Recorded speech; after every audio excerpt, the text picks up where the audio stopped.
I saw Tim this morning. Yeah, Peter. All right, good evening. It is 7:01 PM on August 8th, 2024. My name is Carl Hummel. I'm the Chair of the Conservation Commission. The members will introduce themselves. Bob Sweet. Leah Whiting. Michael Mandolea.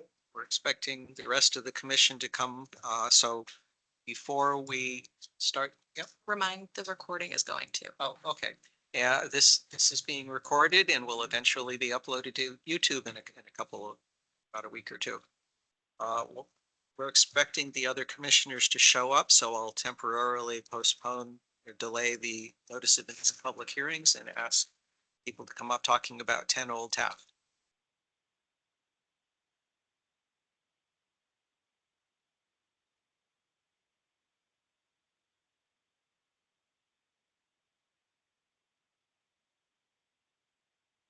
Amanda Cavalieri with Gary Hellman, and with me I have the homeowner, Gregory Lambert. Isabella, would you be able to bring up the drawing? So, since our last visit, we were able to go to update the plan and get a little bit more information, kind of what's been going on out there. So we know the right approach when we come back with presentation wise. So what Isabella is going to bring up is a draft plan with just in color to show you, our observations out there with the retaining wall.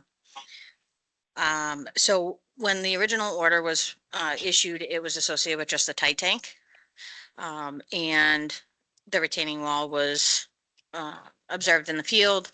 And when the certificate of compliance was being requested. So we were able to locate the wall. We were able to put some elevations on there, the bank flags, and determine what type of impacts may have happened during the construction of the wall, if any. And what we've come up with is, we would ask the commission to consider possibly amending the existing order of conditions based on the fact that it's, one, the wall is already up, but two, and most important, is that based on the information that we've been able to add to the plan and what we've located in the field, we've noted that the retaining wall and the gravel, the stairs, those did not impact or go over the bank flags, didn't go over the 100-year floodplain, is not encroaching on the land under water bodies. And we would ask that we be able to amend the existing order as this is the current existing conditions. We understand that this is after the fact, but had this been permitted when it should have been with the tight tank, that we believe we would have been able to hopefully come to some sort of agreement that the wall in this location would have been acceptable based on the surrounding areas. The other thing is, as far as the dock, we've indicated on there's about 50 square feet that's located over the water. It's a floating dock, and it's held above the water based on posts that are there. There's really no impact to land under water bodies. It's de minimis based on the posts are probably about maybe an inch and a half round. The platform is not wood. It's a plastic polycarbonate type dock, and it's removable, so it'll be able to be taken out during the winter months. So we would go for a simplified Chapter 91 permit through the local conservation commission is what our plan would be. So we would ask the board's the commission's consideration for allowing us to amend the existing order based on the findings that we've presented on this plan, as well as the grading that's in that area. The existing vegetation that was there was more so a grass or sand, and again, wasn't home to habitat, and there wasn't a significant amount of brush, trees, anything like that removed prior to construction of the wall.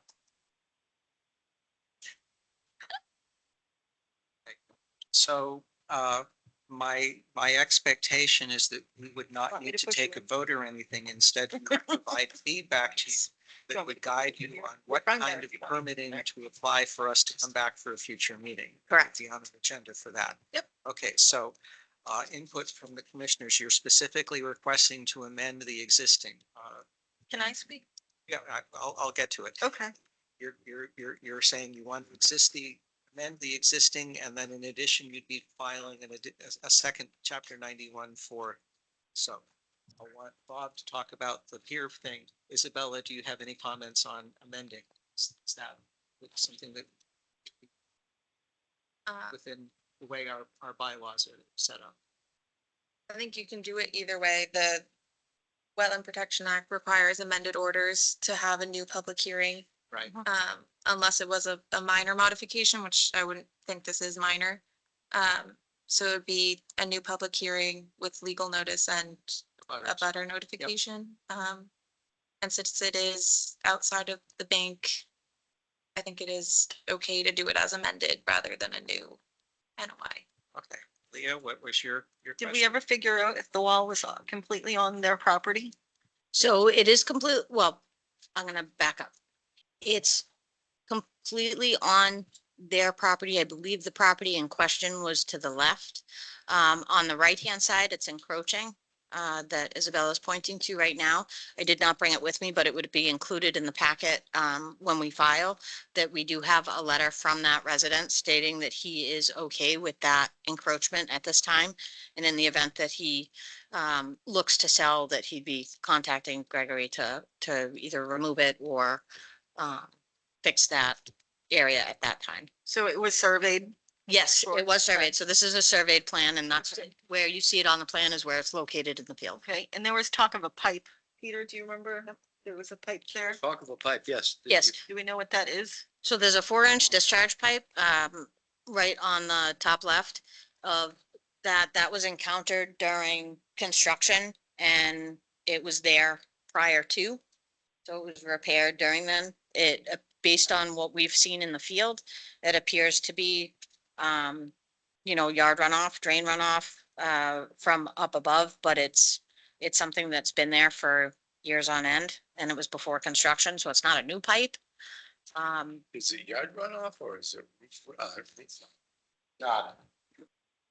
Mr. Chair, could I just ask, or could you, where did that information come from the previous owner? Or it's a historical pipe that you said was discovered upon construction? So you did not do the construction, did you? No, so when they were doing, we did not do the Right, construction. and a Correct. prior owner got an order of conditions and did the construction. It was, whether it was approved prior to, or it was something that was encountered by this homeowner during construction of the tight tank and the addition that was previously permitted. So it was just, it was repaired during construction. You said whether it was. I'm asking whether it was or when it was installed. And I'm hearing from you that you think it was there when your owner bought it. My real question is, let's go back on when the previous owner Correct. bought it and ask him, or where did this pipe show up? Where does it start? That would be Right. another question. You say it's area, or is it a perimeter drain? That's what I would want to know, where the pipe starts. I see where it ends up and I don't like where it ends up, right? A pipe should not come out directly into the lake. So we've got to figure out something to do with that pipe. I wouldn't call it Is that grandfathered. pipe in there? Pipe That pipe there when you bought the? Pipe was there when we bought it. We did demolition to the house. We broke the pipe. We replaced the pipe. When we did demolitions to the house, didn't you buy the house and somebody else had refurbished it? I'm confused. I bought the property, I bought the house. I got permission to tear down the house and build a new house. So you did all the work. In the tear down, tearing it down, removing it, the pipe was there. And who was the owner of record with a notice of intent? That was you? Yes, Yeah. And you fixed the pipe because you broke it? yes. Yes. But so the pipe is doing, Continued the pipe, we fixed the pipe because we cracked the pipe when we broke it. Realizing that it was just a drain off from the property. It's not hooked up to any off water from my house. It's not hooked up to any, obviously my groundwater or sewage water, whatever you got. It's just in the ground.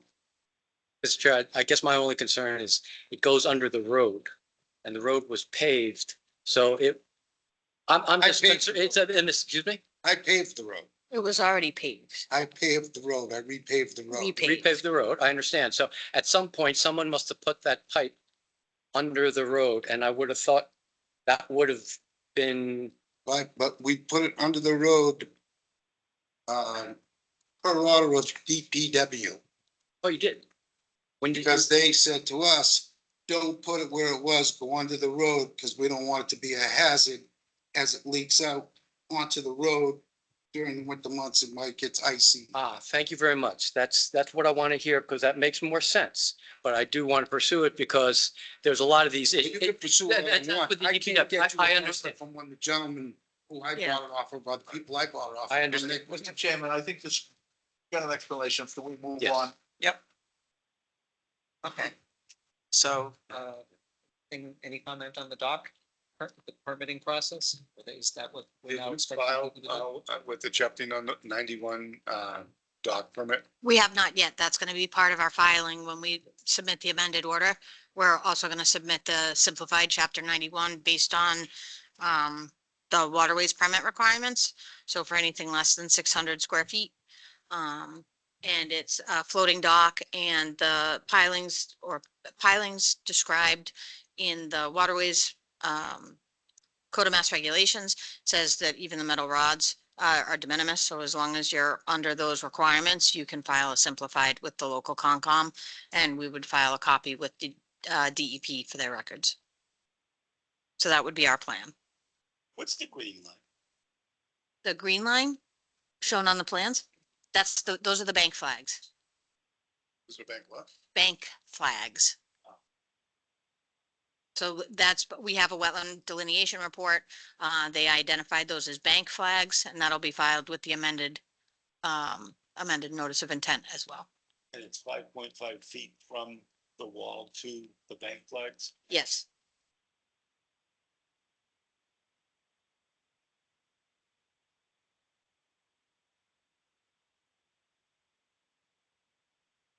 So I think our next meeting would be September 12th. Okay. So then you can submit the amended order application. Okay. To get on that agenda.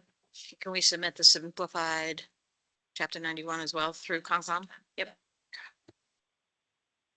File this with us, or do we have to go to the state? They'll have to submit it to the state too, but they need Concom approval first. Would you say September? Well, we'll be talking about, we're trying not to have. So that's one of the things we will be determining that. You would have had to submit today anyways, to be honest. You mute whoever's, You're not gonna be dictating course. yes, with Isabella going on vacation, us resolving a lot of the public hearings, we will see if we can continue everything until the second week in September. All right, so any other questions or issues for 10 Old Oh, I Town? don't have a problem with the question. Why do we gotta wait? What's that, 4 weeks? We have to Well, they need- advertise. Try to, The legal ad would need to be submitted Thank you. today. The legal ad, I've been here 7 times I already. know, I understand that, Thank you. and you've got an engineering. That I'm paying. now. Thank you. It's not being presented on a tissue paper, so let's try to. I need all applications by noon, 2 weeks before the meeting. What was that? I need all applications 2 weeks before the meeting. The advertising.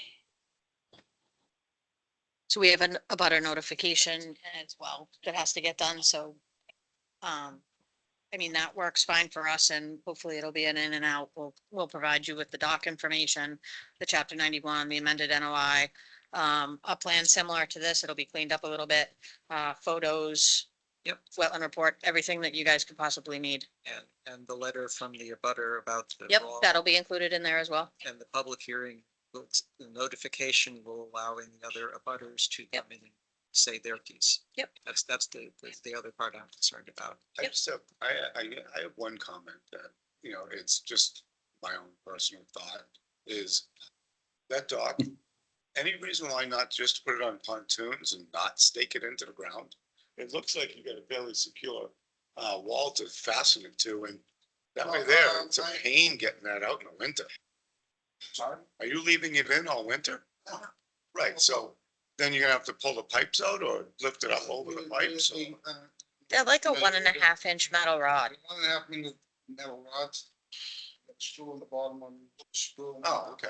Yeah. And then I unscrew them and I pull them. Yeah, okay. That's my only concern was the inconvenience of taking the rods in and out, but if they unscrew this. On dock day. It's a young man's game, isn't it? Yes, it is. These days it is. Something that used to take me 2 hours takes me 2 days now. Good. Look forward to hopefully settling this at our next meeting. Yes, I think we're there. Okay. So thank you very much. What part are you here for? Thanks, Amanda. Thank you. Pardon? They're DOT. They're what? Oh, right. DOT. Okay, so you're listed in the agenda. Okay. All right, now we can work our way through the public hearings. I see, first we'll introduce the other committee members who have arrived since we started, so. Want to introduce yourself? No, he did. Okay, so Peter Coffin. Susan Cahaly. And Tim, you on? Tim McCarty.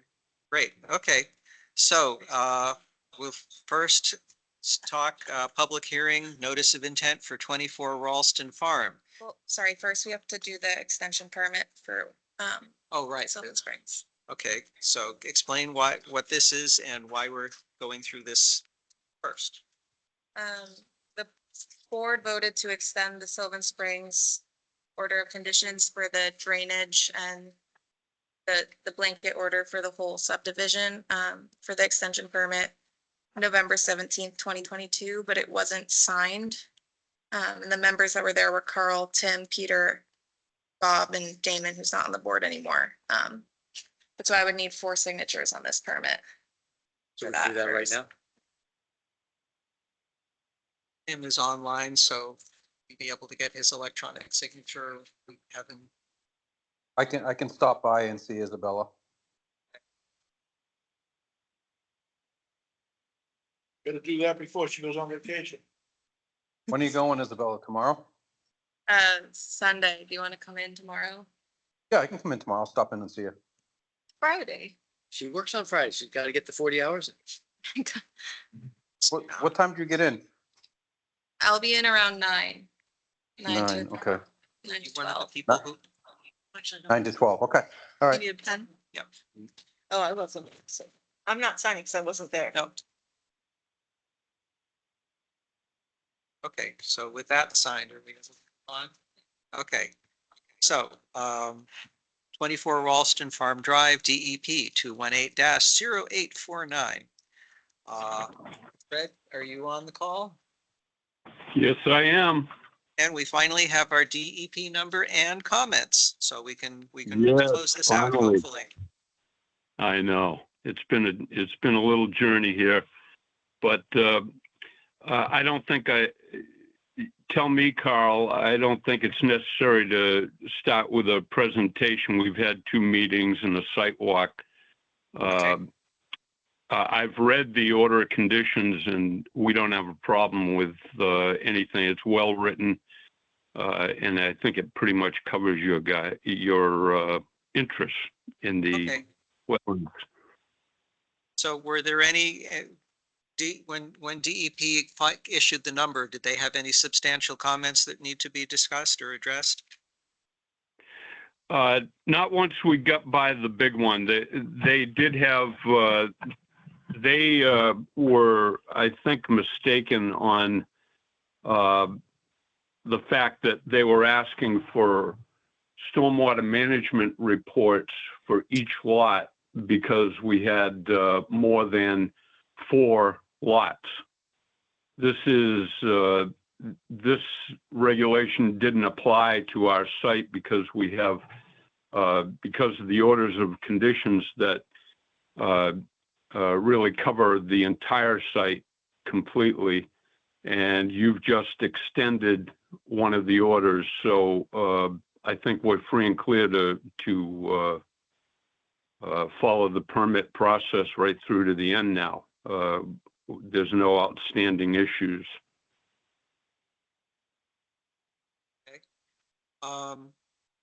One of the recommendations that's in our motion sheet is for this property, since you are doing work within the 25-foot no disturb, would be to have some permanent boundary marker so that the homeowner and any future homeowners would know exactly where that delineation is. Is that something you're comfortable with?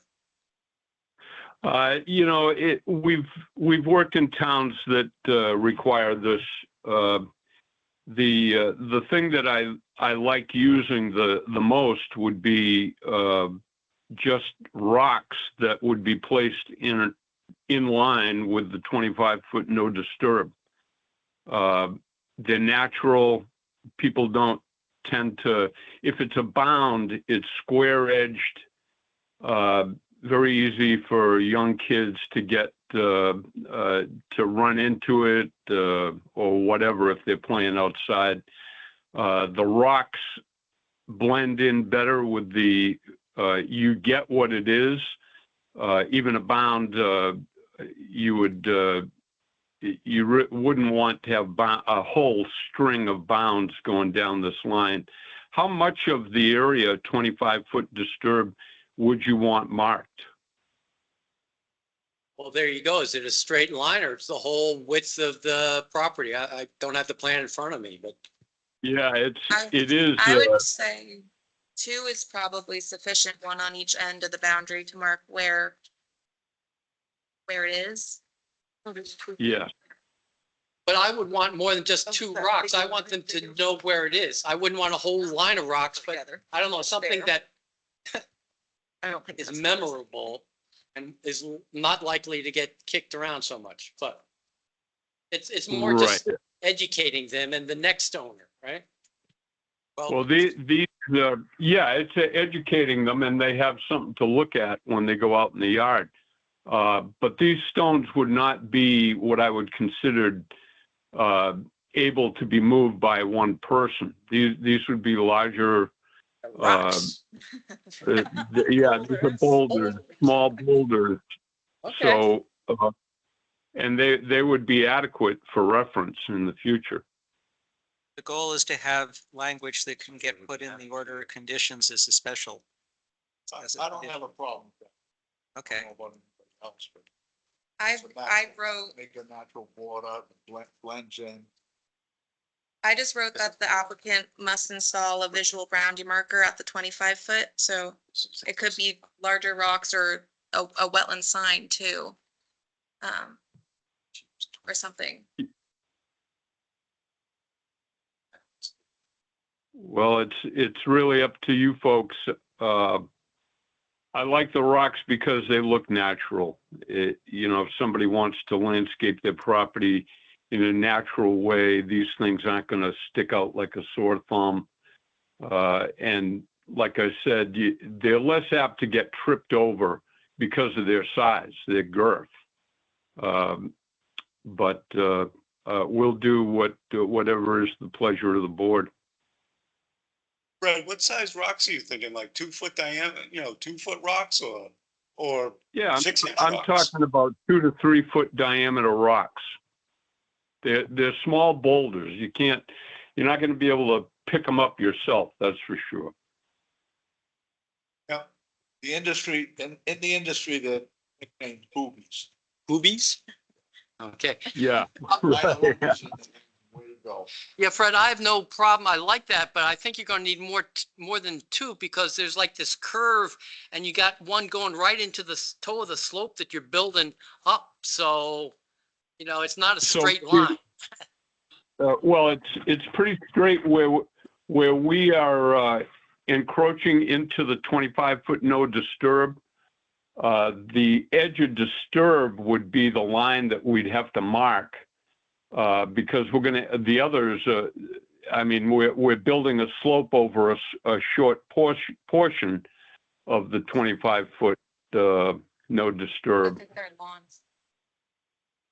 Right, so Yeah, that would be lawn. So you'd put a rock where the 25 crosses the state siltation fence there and there. I'm worried about a rock kind of going up the hill at the 488. But because you do, it is a strong curve. It takes a 90 right there. I don't know. Do you Three think, rocks should do Oh, it. you're Okay, talking so- about way out back. I guess the closest where you're, yeah, out back. okay, so Peter's proposing, the original proposal was for two, one on either end. Peter is asking for a third in the middle. What are other people's opinions on having a third That's rock? fine. I'm fine with 3 rocks. A Yeah. third rock might not be so bad, Fred, because it's right on the corner where the garage is. So that would be Yeah. probably the best place to put it. Yes, Because right. that's where it's gonna be most impactful to the house and to whether or not they need to know where they shouldn't be going any further. Yep, I would that's say- right. And When we that do the sounds like a COC, plan. Isabella, what Fred, did you this- say? if when we do the COC, we want another one, we can do it then. Okay. Okay, we could put it on the as-built plan. We could put the rocks on the as-built plan just to document it for, that's a plan that a homeowner would keep for future reference. I like that. Do other towns put a little plaque in the rock so that it says something like conservation boundary? We have had, there are some towns, I think Hopkinton might be one of them, that has that kind of regulation. That would require a bound, that would require, that's a fairly good expense as well. I think it'll suffice if on the as-built. if Okay. They're labeled exactly what they are and why they're there. Okay, That should suffice, okay. in my Yeah, opinion. we'll show the location so it'll make sense when somebody goes out there and they're looking at it. Fred, there's no shortage of rocks up there, is there? No, thank you for reminding me. That we've all broken our equipment on that. It's been a tough fight. Yeah. Okay, any further discussion? All right, on this particular site, we're going to have two motions. This is part of what Peter refers to as Isabella keeping us honest.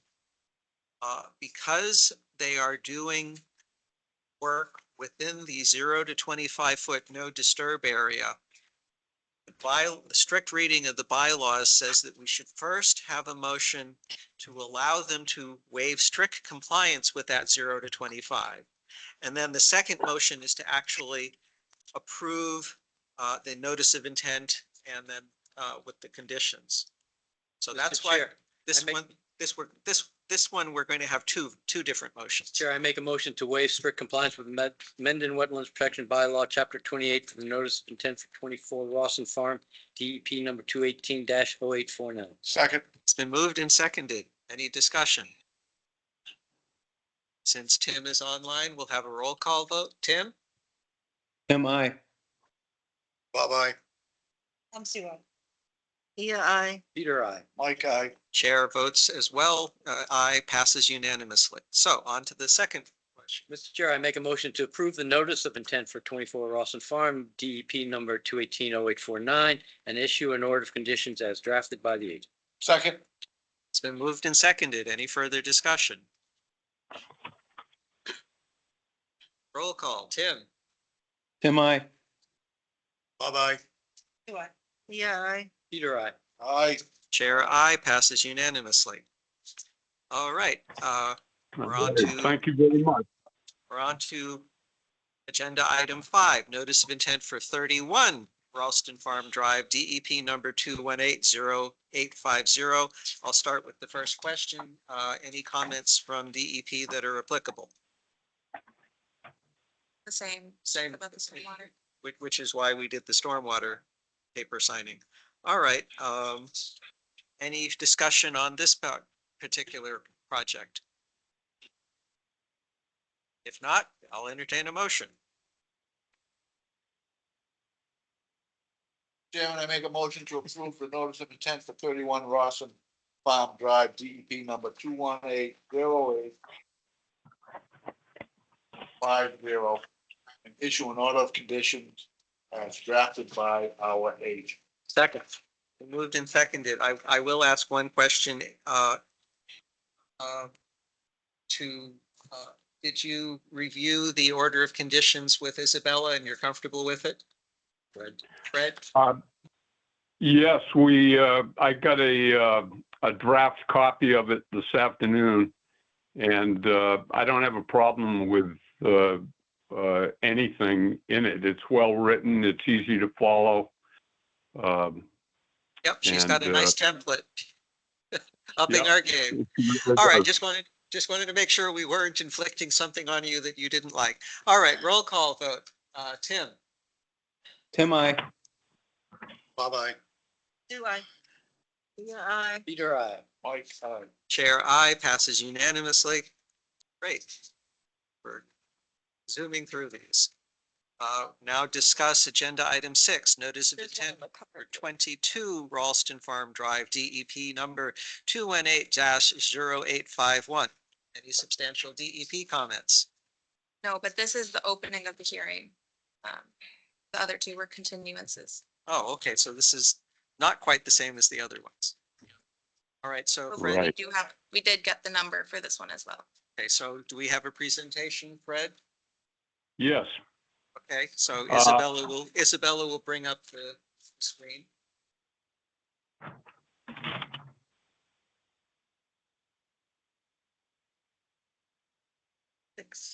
Yes. This one isn't requesting for a waiver. It's outside of the 25 and the building is outside of the 50. Yes. We had a lot more space on this one. Although it's not as much as you might think. This house is put where it is in the septic because of where the ledge is on this property. The whole front area, starting on lot 13, near the lot line of 13 and 12, going towards lot 11, that whole front is, it's obvious there is ledge outcrop visible. And so we had to stay away from that area, which pushed the house back further. We were able to comply with, in all respects, with Title V and with the Wetlands Protection Act. And as Isabella said, we were able to comply fully with the setback requirements, the 25 and the 50-foot buffer zones.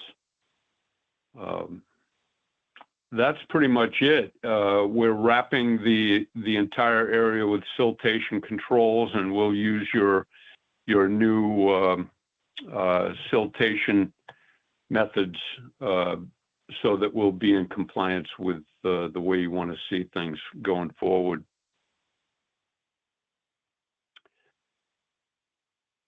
And that's the Happy to biodegradable answer silt any sock, Fred? questions. Pardon me? Is it, that's the biodegradable silt sock? Yes. Yeah, we're going to have to switch over to that, which shouldn't be a big deal.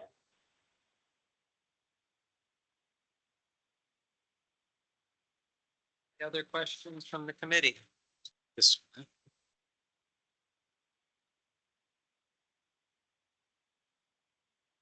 It's lot 12A, number 22.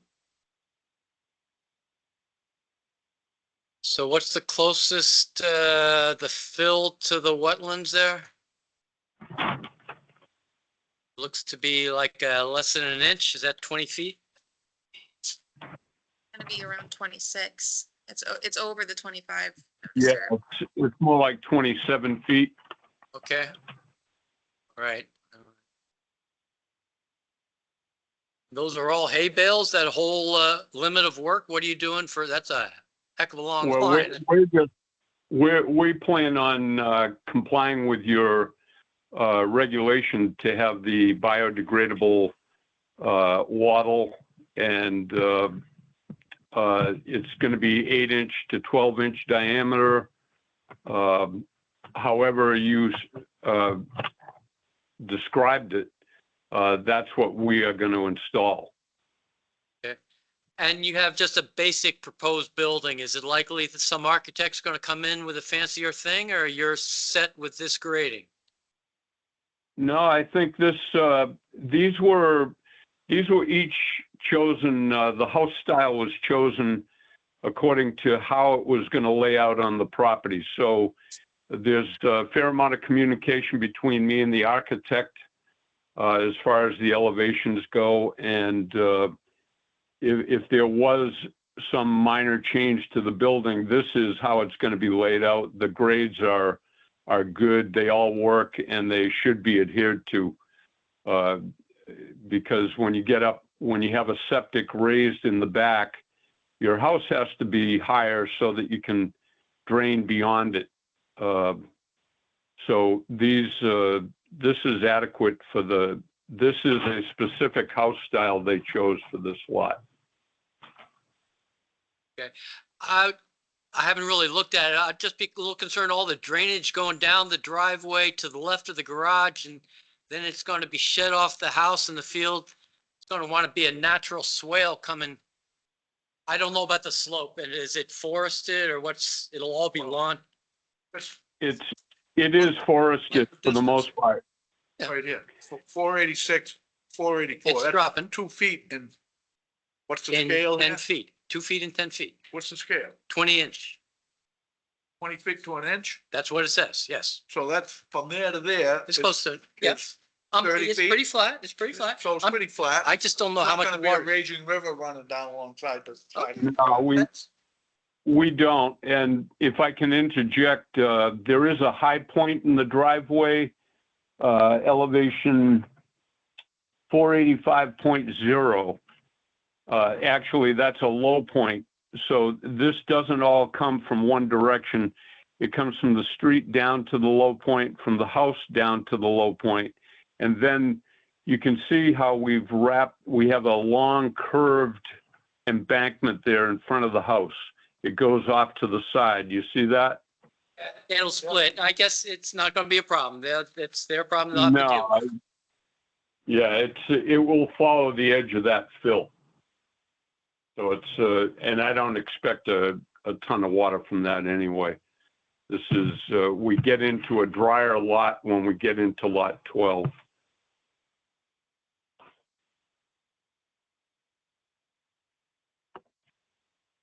Fred, did you review the draft order of conditions for this, or have that been created?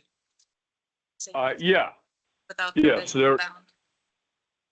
Okay, Yeah. so we have a template and by God, we're using it now. good right. for you. So, if there's no discussion, I'll entertain a motion, which is helpfully written. Mr. Chairman, I'd like to make a motion to approve the notice of intent 22 Boston Farm Drive, DEP number 218-0851, and issue an order of condition as drafted by our agent. And I second. Any further discussion? Roll call, Tim? Tim, I. Bye. Susan, I? Yeah, all right. Peter, I. Bye, guy. Chair, I passes unanimously. All Thanks right, for, thank you very working- much. Thanks for working with us the past couple of months. Hey, Fred, I appreciate the filters and the catch basins. Oh, good. Thank you. Okay, Good night. all right. Good night. Moving on to the next order of notice of intent, agenda item 7. 214 and 198A Providence Street, DEP number 218-0852 for the well project. Come on up.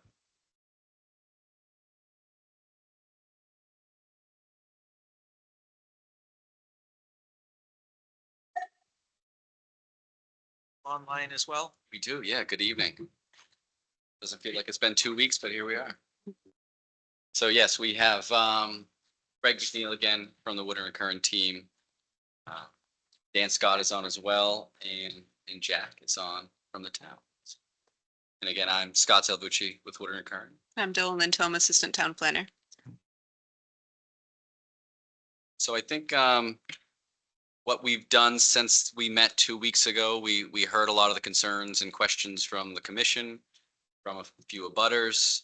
We took that all into account. We went back to, the office and pulled together all the documentation and answers and explanations and clarifications that will assist in answering those questions that you all had.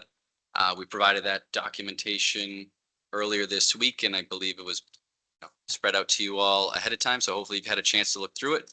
If you haven't, we are more than happy to go kind of one by one through that document, stop at each kind of item that was discussed 2 weeks ago, and pause at each one for comments and any additional questions from the commission as we go.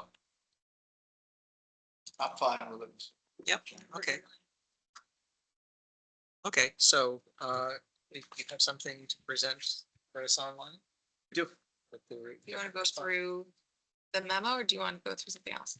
Memo. I think we'd go through the memo. Yeah, I think we'll just use that to kind of guide the discussion. We'll go one by one, right down that same order, and Right, and again, because- we'll stop for any clarifications you all would like. Because this addresses all of the concerns that we raised.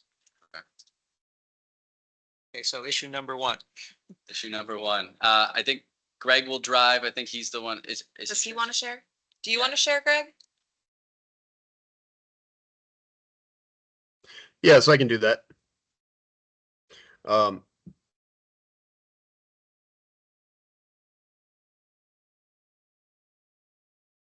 right, just a moment.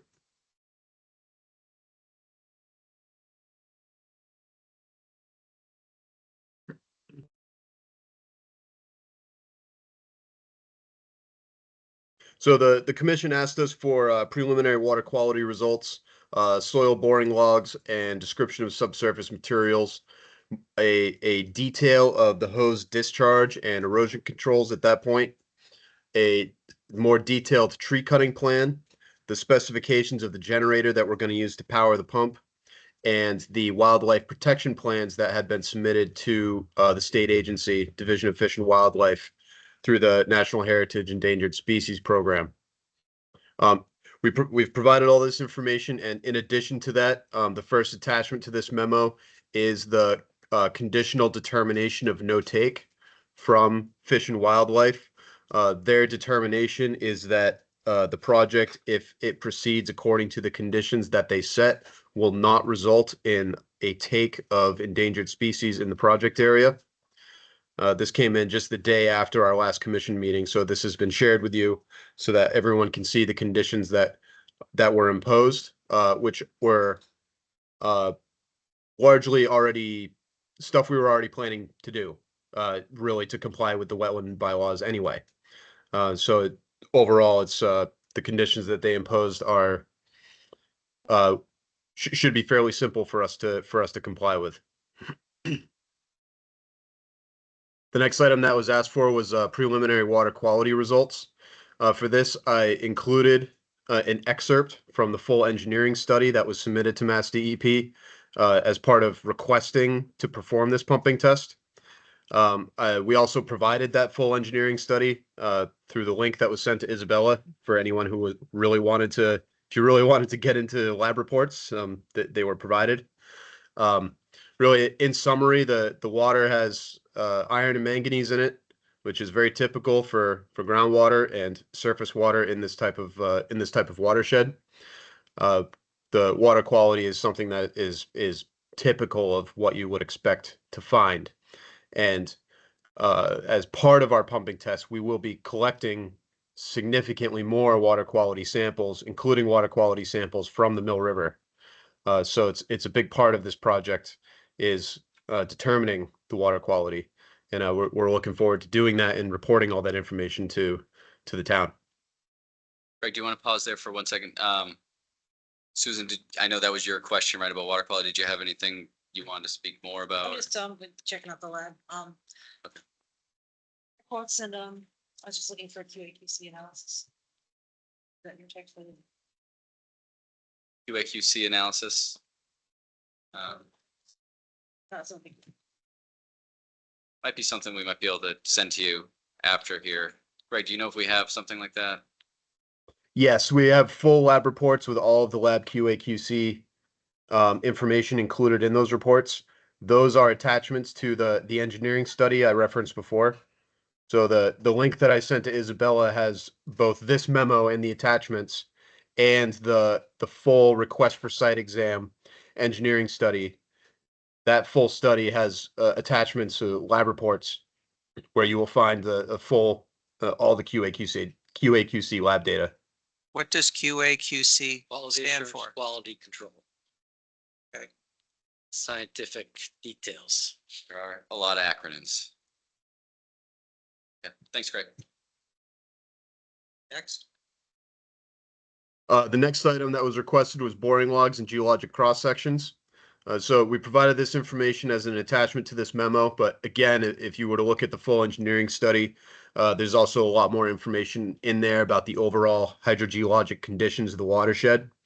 But still, we provided this information with this memo, and I think the easiest way to digest it is through these geologic fences that we prepared, where these are profiles that are going through the test wells that we've drilled across the site. And what we observed is largely fine to medium sands and fine to coarse sands with trace amounts of gravel. And in a majority of our borings, we encountered refusal, where we encountered a solid bedrock surface with usually 3 to 4 feet-ish of weathered bedrock on top. Really typical stuff for a shallow sand and gravel aquifer of glacial outwash materials. And how deep was the bedrock there roughly? The bedrock in the area of where we're proposing to put the test wells is between 65 and 70 feet below ground surface. And as you progress south to the southern end of the town-owned parcel, the bedrock seems to be sloping upwards and is encountered about 30 to 40 feet below ground surface. Thank you. One of the concerns that an abutter brought up was about whether their well, which is a bedrock well, would be impacted by the well that's going to be above the bedrock. Has that been resolved? I'll look to you to say whether that's now, does this additional information show definitively that they're two different aquifers? Well, get the bedrock, right? So any water that's above the bedrock. Isn't gonna go below. Material. Yeah. Is one thing, I wouldn't call it an aquifer. Okay, Go through the bedrock, you could break through a vein. Hit different aquifer. okay. It depends whether they're. But that's- connected or not.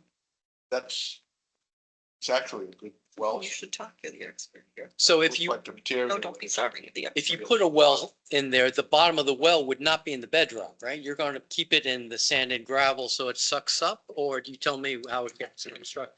Yeah, correct. I mean, Greg will certainly expand on that, but we're staying pretty shallow, as you can imagine here, 70-ish feet. A lot of the surrounding wells are hundreds and hundreds of feet deep, 600 feet deep. So they are substantially Well, it different. also depends on gallons per minute. How many gallons per minute that particular material is gonna yield to you. That's gonna determine if it's a strong enough well to support the needs. Yes. That they're looking for. But my sense is there should be more volume of water coming into there than whatever we're going to be pumping out and whatever the homeowners are. That there should be excess capacity there, that you're not going to be drawing down that aquifer significantly. But you Correct. reassure me of that. Correct. And it's not, I mean, I think it's two different questions, right? Like one is, are these separate? Yes.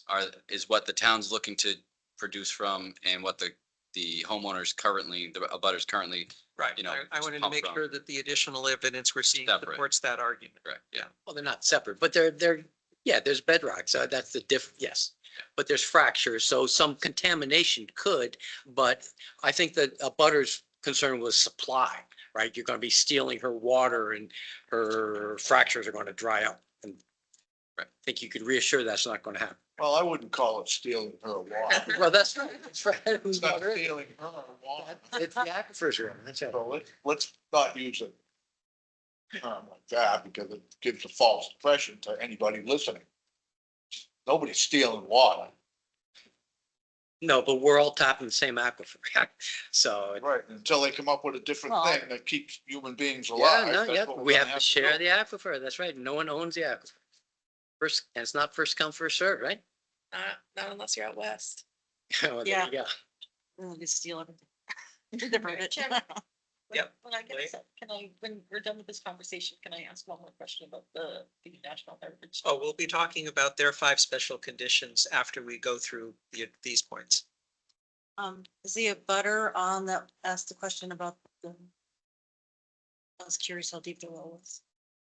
Dylan, were you able to make contact with her? I sent an email and I just connected and said, let me know you got this email. They said they got the email, but I didn't get any questions back from them. So Okay. I think anything they asked last time is what they're looking to get answered. Okay. Can I ask a question? You said it's like 60 feet. So what are the numbers on the side and on the bottom for? Because that's 120, 130, 140. So I think ground elevation's at about 195-ish. And then we go down to 130-ish. Over sea right? level. So, Yes. yeah, Okay. That's why it's Yeah. backwards. It's over Yeah, 600 feet. So it's based on elevation, not just off of the ground surface. It's elevations. Okay, no, I was, because it wasn't making sense in my head, Yeah. but when you go by sea level, then. it Yeah, that does. dotted line, that's very, very faint where those circles sit. The dotted line is the surface level. So we're going down from there. The ground surface. Greg, anything else you want to add to any of that or? No, I have nothing else to add unless anyone else has any more questions. Next point. The next item was for a detail at the hose discharge. So we provided this detail showing how we're going to handle the discharge of water at the end of the hose. You'll recall from our previous meeting that this hose is going to extend several hundred feet downstream from the pumping wells, and we're going to discharge the water into the Mill River. This is how we plan to do it.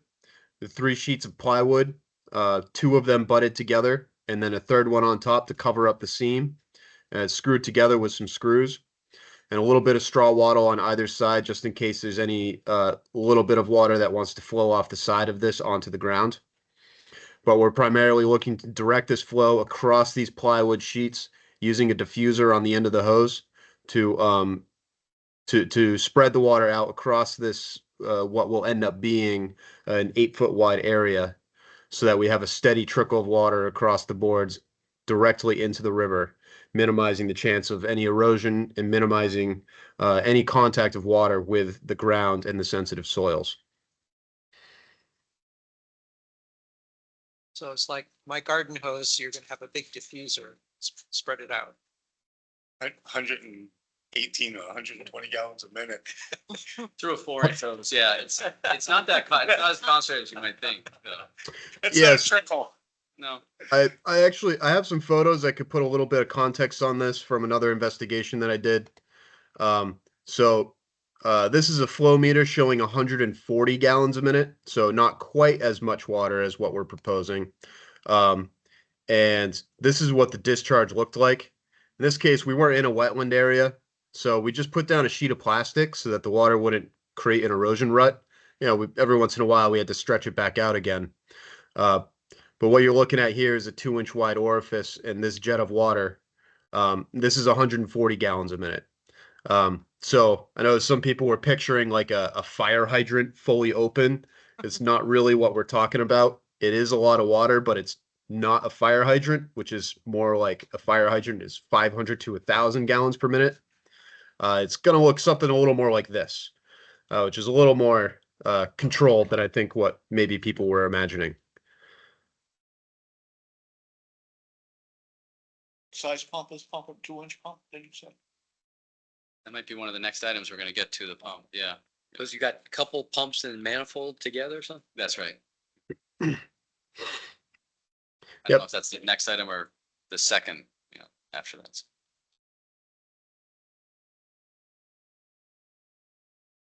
The next item is actually the tree cutting plan. So we weren't requested any information about the pump itself, but we were asked about the generator that we would use to power the pump. So just skipping over the tree cutting plan for a moment here. The generator is actually I think it's the same model as the one that I used a couple of years ago for another investigation. This is what it looks like. It's a tag along generator that you pull with a pickup truck. This is a sound attenuating enclosure that is built around the engine. So I believe the data sheet that I provided indicated, I recall, I think 69 decibels at 23 feet away. So that is about the sound of a car driving by your house. But that's 23 feet away. Where we're proposing to set this up is about 800 feet away from the nearest residence. And with the way things are right now, this time of year, the foliage is extremely thick. So I would be very surprised if anyone even hears this thing at all. And if they do, it really should not. It's not going to sound like chainsaws running in the woods, but by any stretch, it should be significantly quieter than that.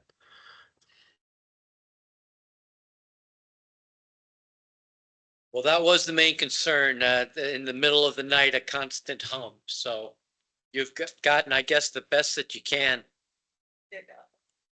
Yeah, you lean plywoods. That's what I do with a small one. I don't know. That's kind of jury rigging, but that's pretty quiet. You'll be surprised, that's pretty quiet. If you want to see it, I'm using the exact same generator to power my trailer down in Franklin. I invite people to come on down. It's right outside my window. I don't have a problem. They're trying to do the right thing. They got it under control. So jumping back to the tree cutting plan, this is a document that we prepared that identified all of the proposed or relevant stakeholders for our project here, including the abutters, the contractor who's going to be performing the work, and our contacts with the town. We put together a brief communications plan. We identified the equipment that the contractor intends to use. And we put together a sequence of activities indicating how the work was going to be performed. I ran this by the contractor. He had no comments. It was acceptable to the contractor. And I hope that it will also be acceptable to the commission. Show the attachment. Would you folks like to review the tree cutting plan? Yeah, I can you, just want to look at it for a second.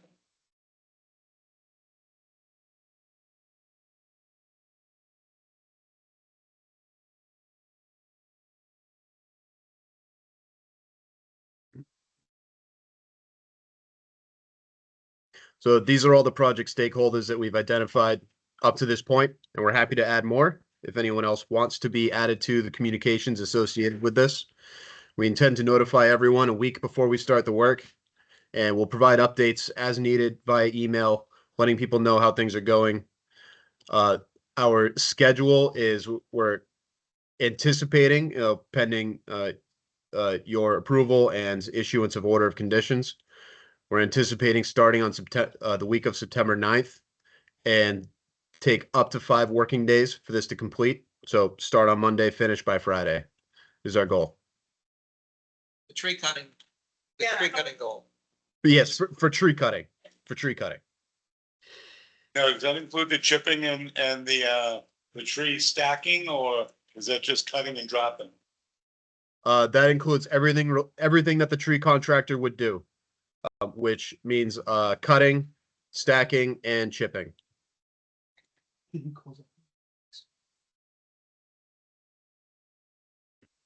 I'm just looking at their website, just want to make sure that they have an arborist, a few arborists on staff.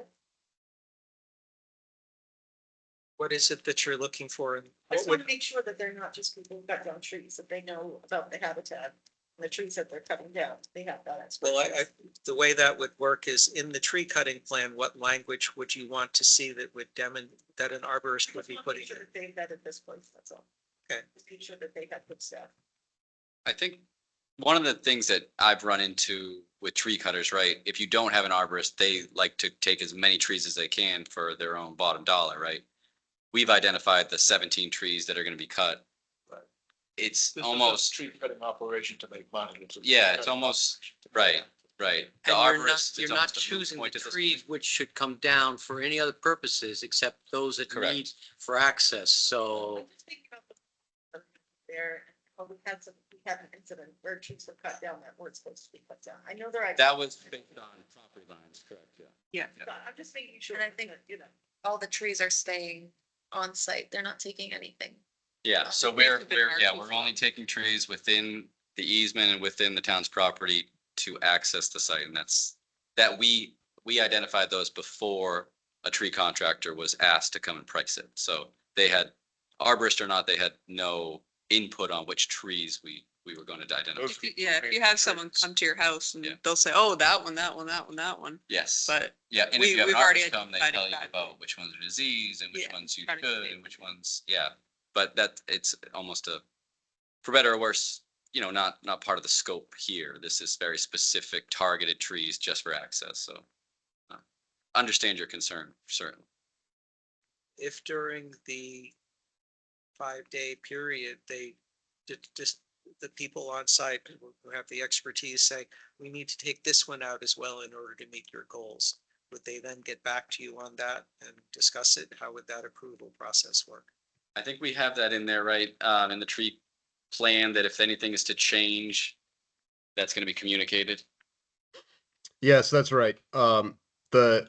The contractor's only going to cut down trees that are marked with the blue X.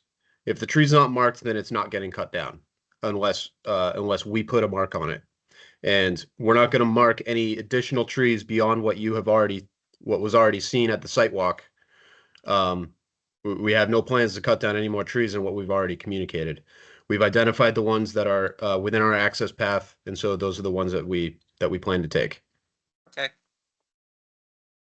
I'll also add that the contract with the tree contractor is for a specific amount of trees. It's a not to exceed without, giving us notice. So they have zero financial incentive to take down more trees. They have very concise scope of work.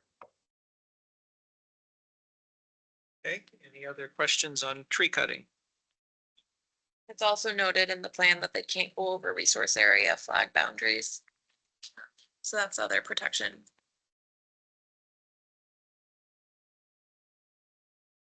Yes, and to Isabella's point, what the contractor's plan is to use ropes and rigging to cut the trees in sections from top to bottom, so that the trees are essentially disassembled in a controlled fashion, rather than just felling the whole tree at once.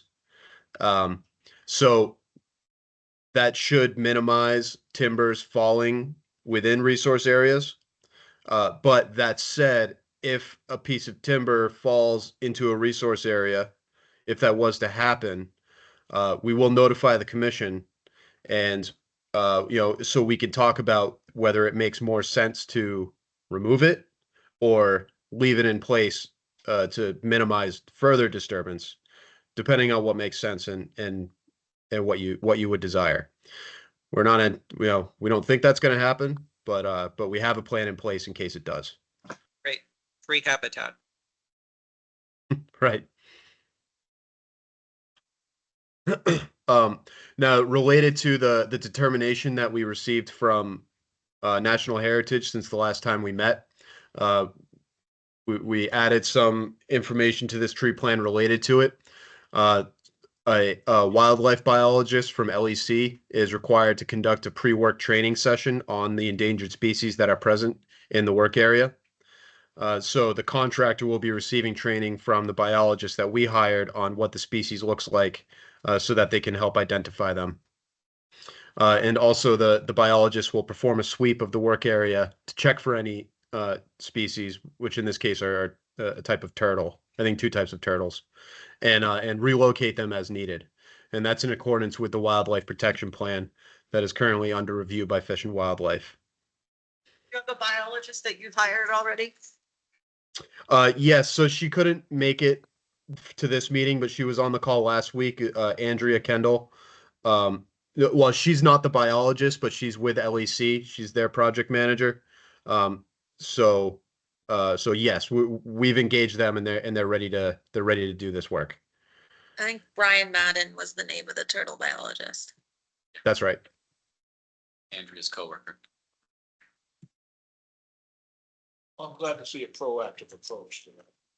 Yeah, it's just, it's what you have to do and the right thing to do. Yeah. So, So you'll be working within the, Well, let's get to that, those 5 special conditions. yeah, and I think what's next is the next thing on our list, the turtle protection plan. Yes, the next thing on the list is the wildlife protection plan. Yes. Yeah, oh, sorry, wait, I should stop saying the species. We're just gonna say endangered species from now on. well, it's threatened or special Right, concern. yeah. They're not yet, but. Public record. Yeah, it's right, it's in the documents, I guess, right, so. Page 4 of 4 has the special conditions. Yes. So the 5 conditions that we got from Fish and Wildlife, one is that this is only valid for 5 years. Shouldn't be a problem because we're planning on doing this work in about 6 weeks. The next requirement was to add 2 piezometers. We plan on doing this. This is a very simple thing to do. These piezometers are just short tubes that are pushed into the ground by hand and allow you to measure groundwater in the shallow zone. We talked about that a little bit at our last hearing. They wanted us to add a couple more, so no problem. We're doing it. The next condition is to submit the pump test results and report, which again is not a problem. After we do this pumping test, we're going to write our engineering report, and this will be provided to the town. So this commission, any town agency, and Fish and Wildlife and Mass DEP, they're all going to get a copy. The next is a time of year restriction. So it says here that no work can occur between April 15th and October 15th unless under the direct oversight of a qualified turtle biologist implementing a division approved turtle protection plan. So that's what we were just talking about. We have the biologist ready to go. They're going to conduct a training with our contractor to make sure that they know what the turtles look like.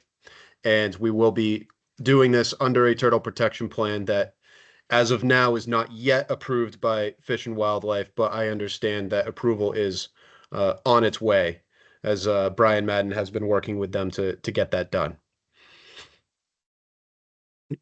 The last condition here is not really a condition, but I guess maybe just a note that this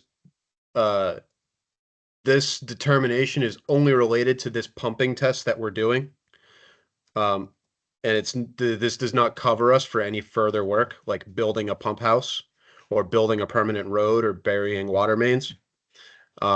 This is fine. We weren't planning on doing any of that stuff anytime soon anyway. Our focus right now is very narrow on just performing this pumping test so we can see what we have for aquifer yield in this area to prove it out. Until this next step of work is done, we're not really thinking about this that hard. And when the time comes to do this type of work, there will be many more filings and many more steps to carry out in order to achieve these things. Isabella, have you incorporated these into our template? Okay. So any further discussion on the questions that we raised last time from the commission? If there aren't, I'll open it up to the public. Sure, I'm fine with everything except the question, DEP's comment about the commission may wish to include a condition that references the inspection and restoration of the area post removal of the access planking with monitoring conditions should it require restoration, which I think is a good idea, but So if they put the planks down, people walk on them, they pull the planks up and there are ruts left? Well, I guess my question is, which planks are we talking? Are you putting down big planks for an excavator to roll on, or is this the plywood that we're talking for? What is the? It's Access what we talked about, and Brad, correct me if I'm wrong, but it's the access that we talked about using to get out to the middle of the river for those piezometers, just putting down a little bit of, what is it? Just some wood to walk on so we don't sink in. For humans Yeah. to walk on. Yes, Yeah. yes, So okay. it shouldn't require a monitor. We don't think so. I would Would it be a 2x10 or a 2-foot wide piece of plywood or? I think it's two 2x10s as like, Yeah. Just something to walk on. but I interpret it as, the temporary plywood planks and discharge area shall be inspected at the conclusion if restorations deemed necessary by the commission or its agent, the turtle biologist, or the professional wetland scientist. That's a That'll be- condition. It'll be, Okay, so I'm She's assuming fair. anything it'd be like a seed mix, but I don't anticipate you guys having to do it. Yeah, we'll see. I mean, hopefully this time of year, there's plenty of vegetation and comes right back up. So that's a condition that seems to satisfy DEPs. And it won't be there for that long, right? Well, we're talking 10 days. Those planks are down for. Greg, 15 days at the most, 5 days at the minimum. Could be. any other questions from the commissioners? Okay, I'll open it up to the public. We have an audience member there, or the people online who wish to ask questions about the project. Okay, guess not. In that case, are we ready for a motion on this one? We are. I make a motion to approve the notice of intent for 214 and 198A Providence Street and issue an order of conditions as drafted by the agent, including the 5 special conditions from the Mass Endangered Species Act review. Second. It's been moved and seconded. Any further discussion? Roll call vote. Tim? Tim, I. Bye-bye. Do I? Leonay, Peter, I. Mike, Chair votes aye, so passes with 1 no vote. Okay, thanks for coming, and I'm sure you'll be in constant communication with Isabella when she's back from vacation. Thank you very much. While she's on vacation, you can reach out to me. Sounds good. Thank you. Thank you, Carl. Thank you, board. Thank you, everyone. Dylan and Jack have my cell phone if they need to get a hold of me. Yeah, I Thank you very do. much. That's right.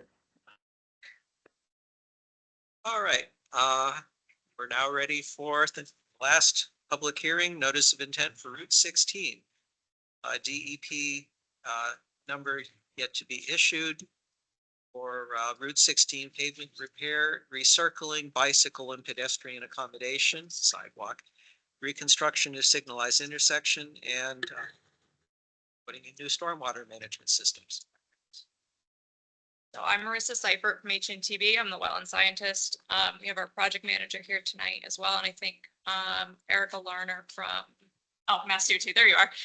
Yes, hi, is Marissa. on the Thank phone you. as well.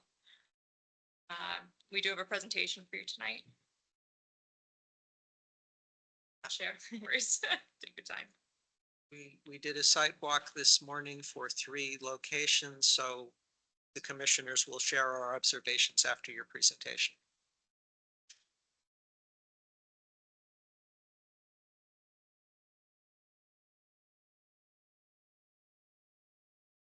So I figured tonight we just walk through introducing the project, talking about the proposed work, the stormwater, the project impacts to any wetland resource areas, our compliance with the Wetland Protection Act performance standards, and then leave it up to discussion.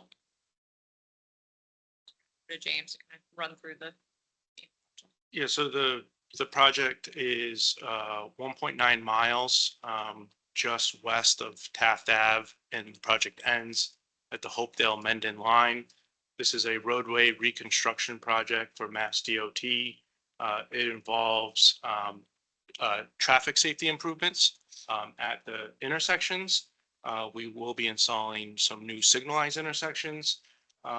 It's also a safety improvement for bike and pedestrian activity. So we're improving multimodal accommodations by proposing a 8-foot minimum shared use path that runs on the south side of Route 16 and a sidewalk along the north side of Route 16. In addition to this, while we're reconstructing the roadway, there's an opportunity to improve the stormwater management and improve the closed drainage system within Mendon. And in addition, other utility relocations, including gas relocation and overhead wire relocations, are also included. Because of some of the disturbance, we have a landscaping plan that we've been working with Mass DOT on to provide seed mixes and some trees in the area.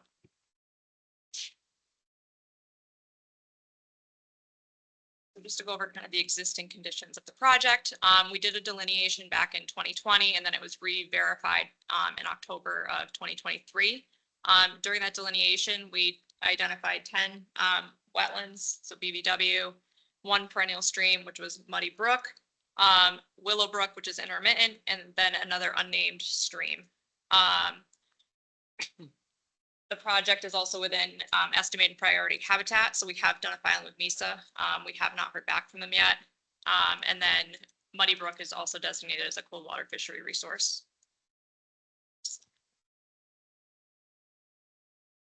So as James kind of mentioned, the project includes like an 8-foot wide travel lane, 5-foot wide shoulders, 14-foot wide two-way left turns between Hartford Ave and Emerson Street, and an 8 wide shared use path with 4-foot landscape buffers. It also includes geometric improvements, provisions of traffic signals, updated signage and pavements, markings, and then ADA compliant pedestrian crossings as necessary. In terms of the stormwater management kind of system improvements, they designed it to match the existing drainage patterns and layouts as much as possible, just to minimize impacts to adjacent properties and any resources that may be in the vicinity. The stormwater runoff will essentially be conveyed to catch basins with deep sumps, enter the pipe conveyance system, and then be directed to either existing outfalls or infiltration measures, which we'll get more into in a minute. Is this a before picture or an after picture? Before. That's a before. For Okay. sure. You mentioned something about utilities. Are they thinking of putting the power lines underground now? They are not. No, so they're staying We on are. poles? Correct. But there's gas in part of it, right? There's gas all the way down Route 16. That's correct. So we're working with National Grid and Eversource. National Grid owns the poles, so some relocation of overhead wires and upgrading the poles from a 35-foot existing pole to the new standard 45-foot tall poles. And then because of the improvements to the stormwater collection of the closed drainage system, there is some conflicts with the existing gas main that runs along 16. And we're working. Which with section? Eversource. It varies. There's parts of relocation all along the corridor. It's less than 2,000 feet of gas relocation, and we're in coordination with Eversource on that. Which page would have the gas lines in it? The utility plans. They're not. They're not. But the select board does have our 100% submission. And we are working on our final submission that's due the end of August, which we've already been in contact with the town select board providing those plans. So you'll see those. I didn't know if it was gonna be towards the Hopedale side or towards the Tapped Ave side or intermittent in between. It's intermittent. We've actually done a lot of work with Mass DOT and Eversource to minimize because it's very costly. So we've done everything we can to minimize, but there are some areas of relocation. You have what, Tennessee Gas that runs through there? Yeah, the Tennessee Gas is, 24-inch line? yeah, we are not touching that. I believe it's one is a 24-inch and then the other is a 28-inch, and they're so we have been working with Tennessee Gas on that, and we're, I believe, 2 or 3 feet clear of that pipe, which is within their standards.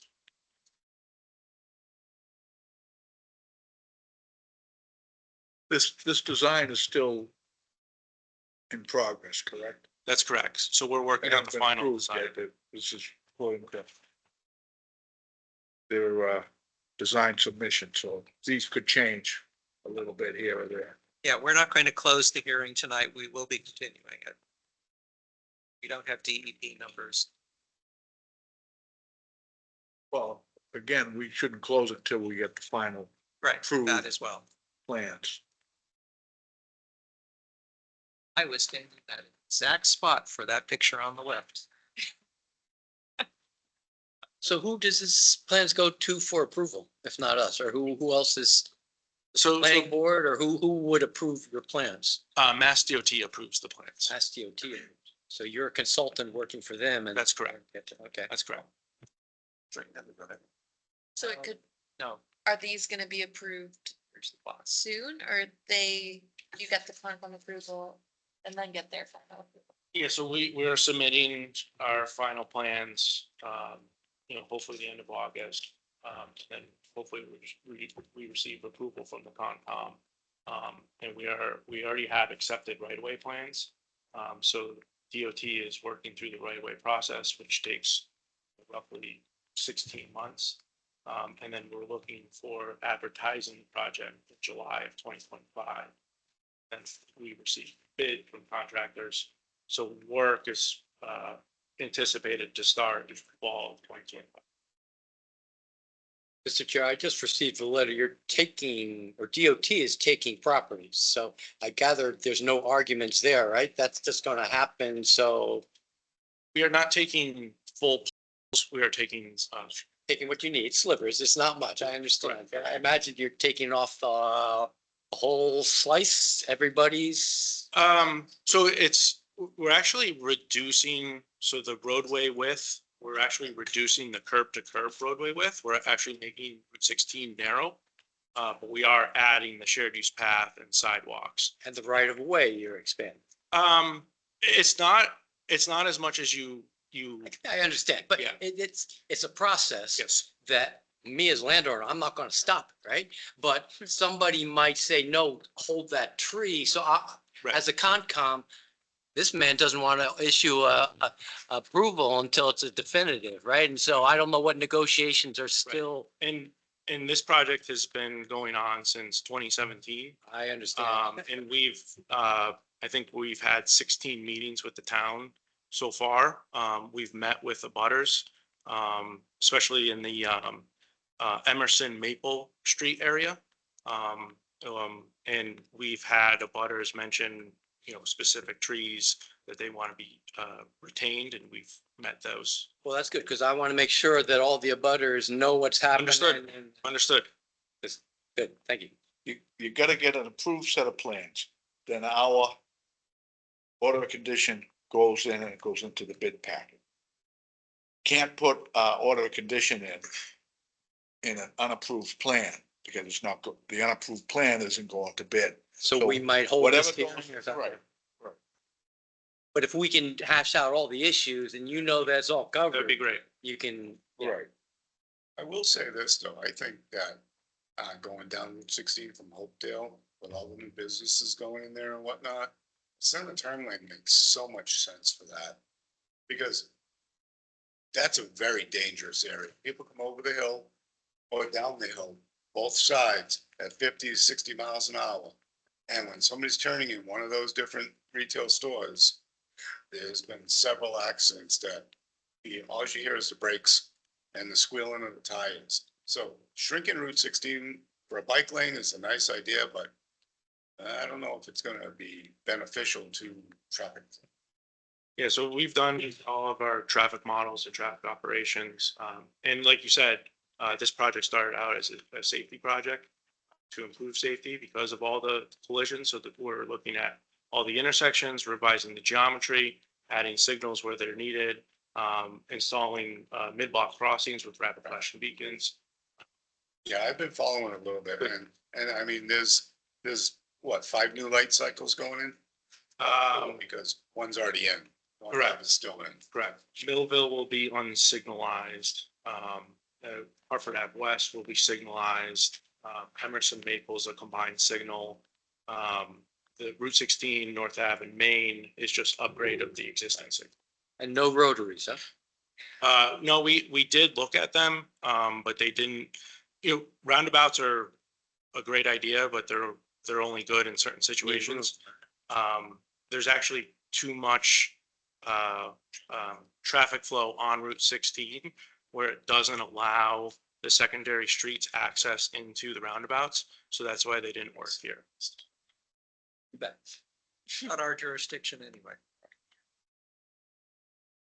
No, that was my thought. Like I said, I mean, I know that section of Route 16 very well, and it's problematic. Okay, next slide, I guess. Okay. So this is just depicting what we're doing at Muddy Brook here. So we're actually not doing anything on the upstream side at all, or on the downstream side, I'm sorry, on the downstream side.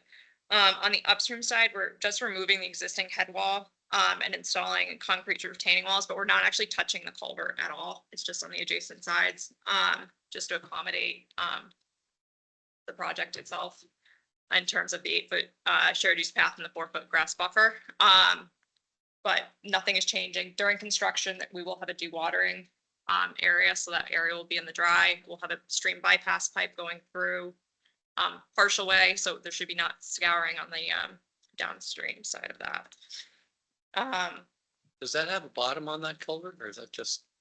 It does. It does. So the pipe that Marissa mentioned will sit inside there to have the flow of water to create a dry area for the contractor. I'll go to the next slide.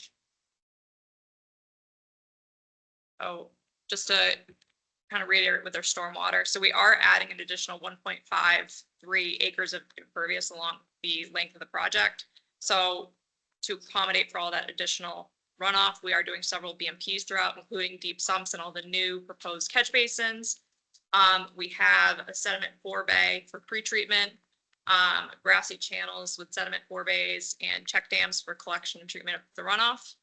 This is an improvement over the existing condition out there and should improve water quality. That being said, this project is a redevelopment project for standard 7 of the stormwater standards. And so we only have to meet the maximum extent practical.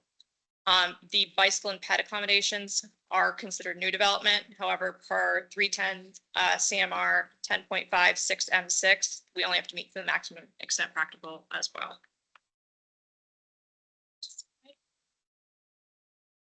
So we are considering this project to be a limited project under these 3 limited project statuses, meaning we only have to meet wetland performance standards to the maximum extent practical as well. So go to the next slide. I'm going to show you where our impacts are. So we have no BVW impacts whatsoever throughout the project.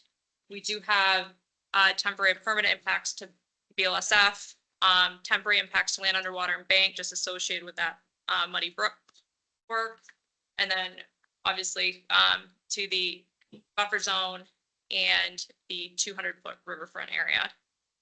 That second table there shows that we are equaling, or if not better, the lost flood storage capacity at each incremental foot in compliance with the BLSF performance standards. And so we actually end up with a net gain of 111 cubic feet.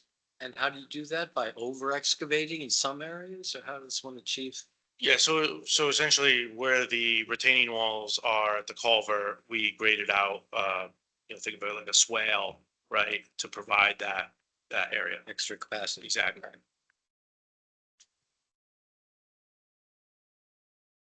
This is a lot of, it's a lot of writing, so bear with me.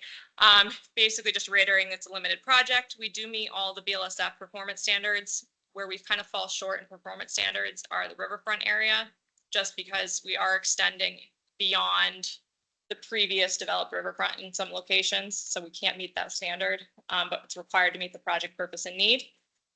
We are impacting more than 10,000 square feet of the riverfront as well. So we're trying our best to accommodate, but we aren't meeting those standards per se.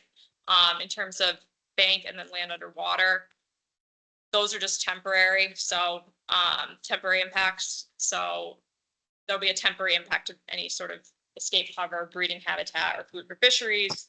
And then also any sort of important wildlife habitat is just a temporary impact, so that should go back to normal. So when you say riverfront, there are 3 different rivers? So their only perennial stream within the project area is Muddy Brook. Okay, So that's the river for the 200-foot okay, river so area. you're not doing Willowbrook or unnamed brook. Where is the unnamed brook? The unnamed is, you know where the steakhouse is? Begins at the Okay, steakhouse. so it goes into Long Meadow Wetlands, goes under that, or? Yes, it's the beginning of Long Meadow. Okay. That's one of the 3 I went to this morning. Yeah.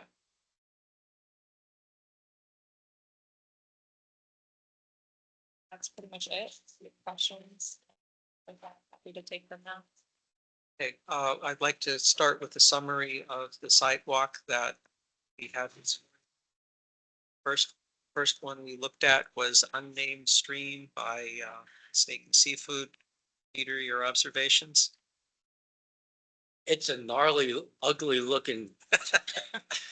It starts in a catch basin, right? So that, I'm not sure where it started originally on the other side of the road, but it's a tough start and it's buried, but it's right there close. So whatever, yeah, I don't have any real comments. It's been a much abused stream, so.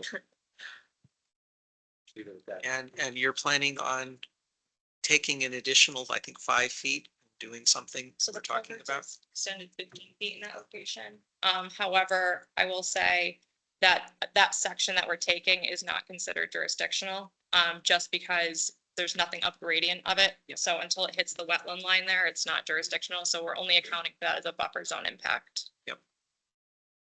Okay, do you have any comments?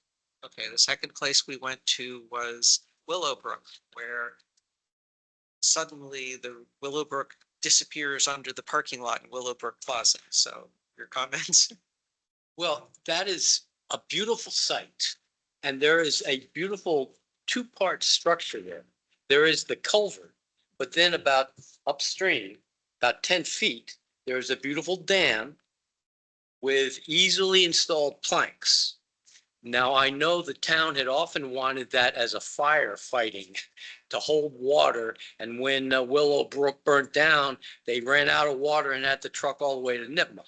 So I would think, for fire, that pond should be improved. I don't know who owns the pond, but it's a beautiful site. And if it could be enhanced with views, I'm looking more for aesthetics, but it's there. It's just covered over with all this junk vegetation. Is Yes, the standpipe still in that pond? I don't know a standpipe, There was a but standpipe. there, in there. I'm sure it was designed for that but. it's Well, they would, ancient history. Route 16 project won't be going and digging a bigger pond, but we cannot talk to them about vegetation and maintenance plan to say that it's not going to get as overgrown as it is now. So do you have anything specific to ask about that? Well, I guess, are you changing the structure, the head walls there? So the head wall staying in, so that whatever that structure that precedes the head wall is still going to be there. That doesn't affect you. So that's, That would be spelled out in the, bid documents. That's correct. So as I'm looking through this is nice to look at. Those are not the plans you want. Right, these aren't what I want to see. That's right. These are nice to look at. I've got some questions here, but there's no sense asking them until I see some bid documents that are gonna show the actual work that needs to be done and the different details associated. To confirm, in this area, though, we're not proposing any disturbance. I'm not talking about, I'm talking about in general. Sure. We get an approved set of plans, get them to us so the board can look at them. the other minor thing I had was a little concern with if runoff came off of Route 16 into that driveway into the Blessing Barn, there's not many inches, and I'm just a little worried that runoff might come off the road through that driveway opening, and then it gets on the sidewalk, and so it gets out of your system. So it's down to half inches, what height and what grade will be. I'm not sure on the specific driveway, but I can just touch upon, from a shared use path and sidewalk perspective, both slope towards the roadway. So away from the abutter's property to capture all the runoff that, hits back a sidewalk or back a shared use path will drain towards the road, not drain towards the house. Yeah, Right, well, there's no sidewalk there because there's a 30-foot driveway opening.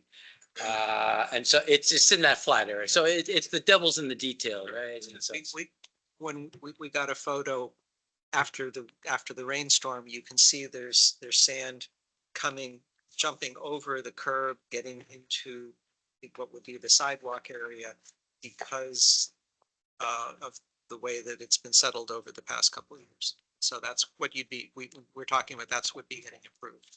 Right. Yeah, and there's several catch basins throughout that, so hopefully it will catch that runoff and then filter it through the deep sumps as well. The other thing that we talked about is occasionally our highway department has trouble getting a hold of the right people in the state Route 16 highway department when some of the catch basins get filled up. The way you were describing this is there will be a maintenance and operation plan that clearly spells out when the state will come out and do things.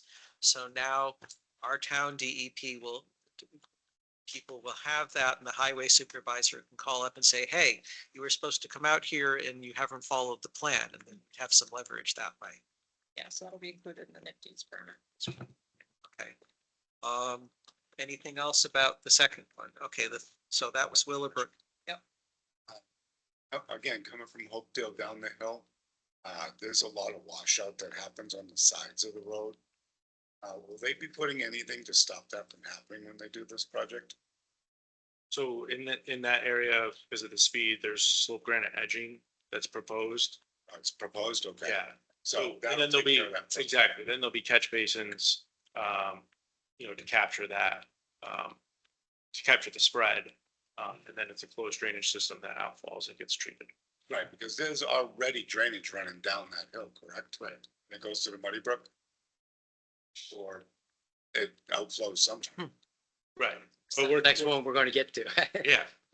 Yeah, Yes. yeah, this is the Zook, we went to the Zook property and where the Muddy Brook is, where they showed the Demo. pictures. The demo and a half, So, see the plans, I'm sure. Demolition. Now, the reason why I was asking is, like I said, I know that that's been a problem area for 3 years. There's no I know some of the number to tell you what age the residents on that hill, and they've called several times because of their driveway washes out with heavy rains coming down 16. Right. So our project will improve that. okay, so the third place we went was the Zook property, walking down the hill to where the Muddy Brook culvert bridge or whatever it is. And there were a couple of issues that we came up with. The first one is up at the top of the hill near their driveway. You're going to tear out what's there now and replace it with something else. Could you describe that?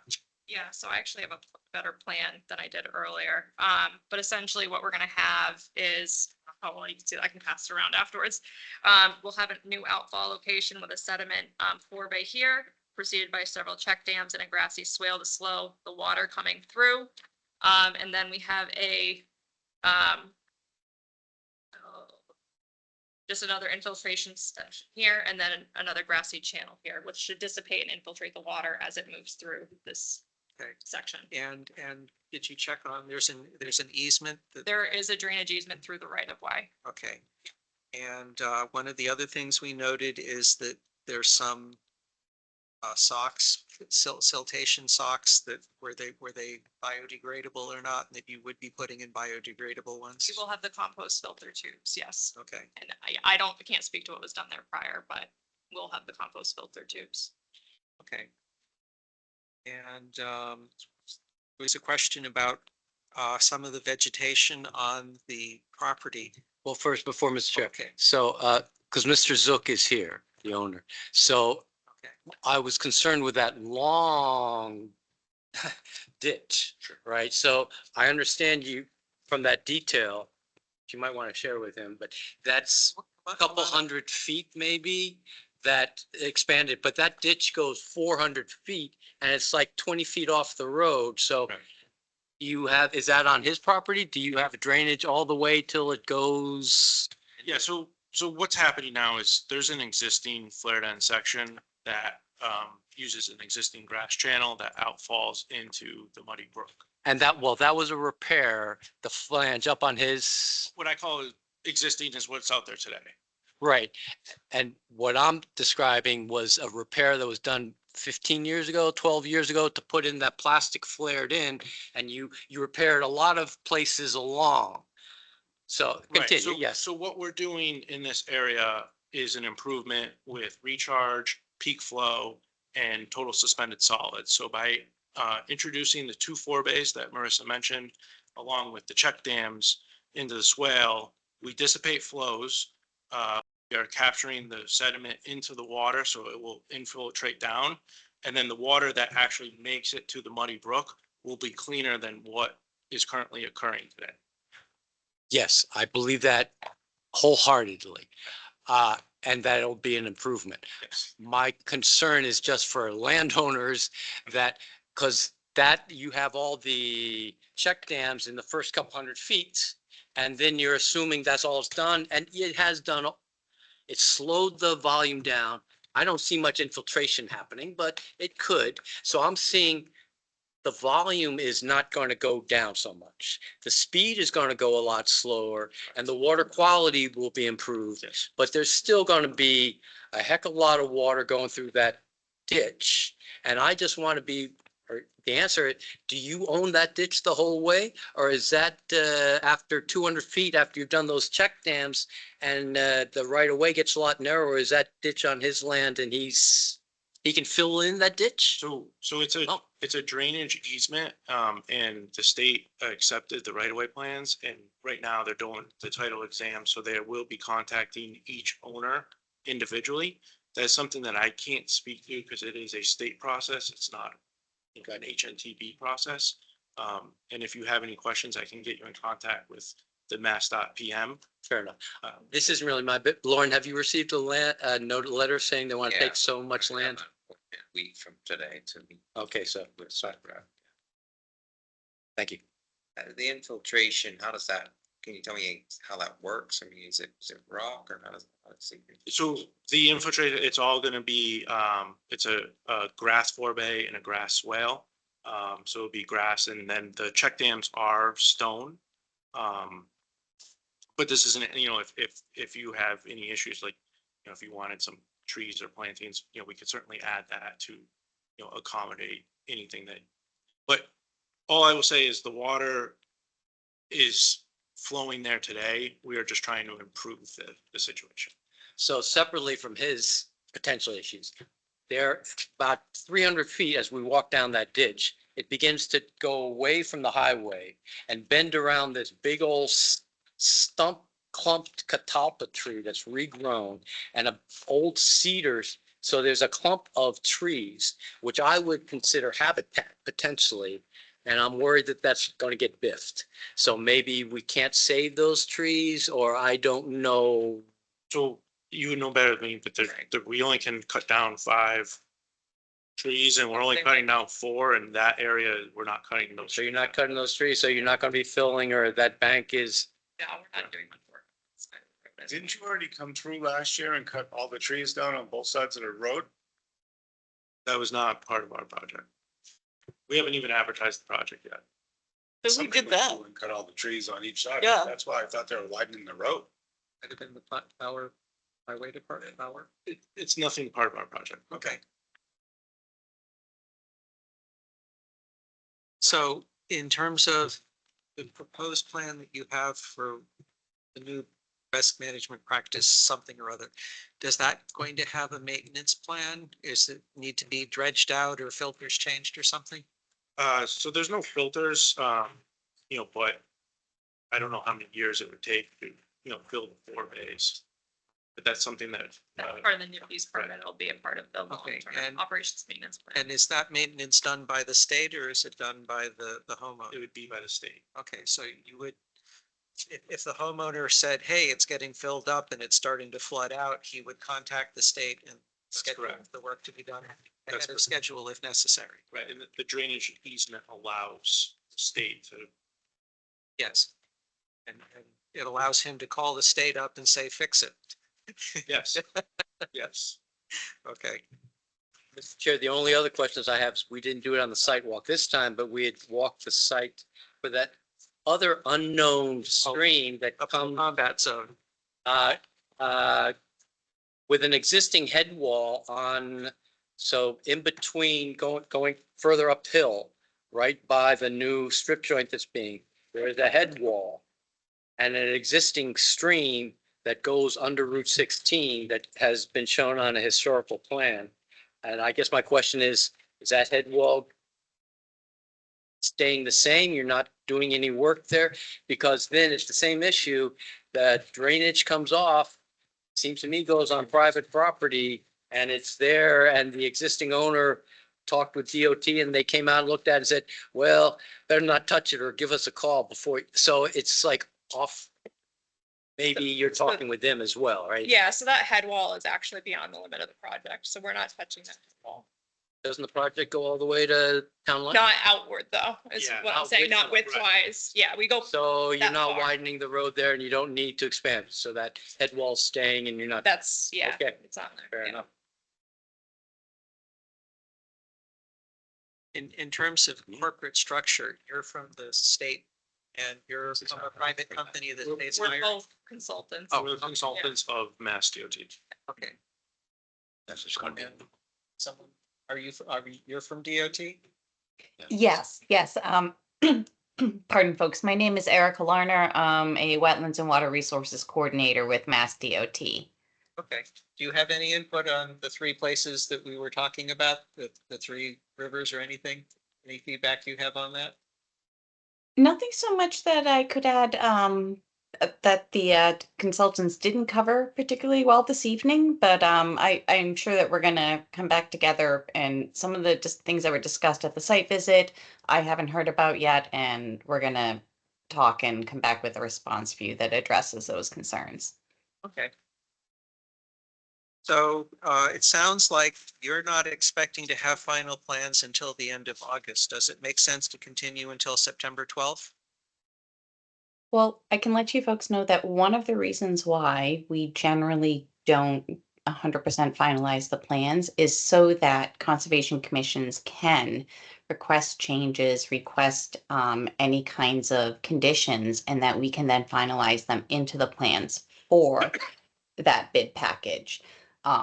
So the idea that we don't have 100% finalized documents is actually to allow the commission to impose their conditions, to request some changes because of field conditions that we weren't aware of, things like that. So we would love to actually get the commission's feedback prior to finalizing those so that we can incorporate your requirements.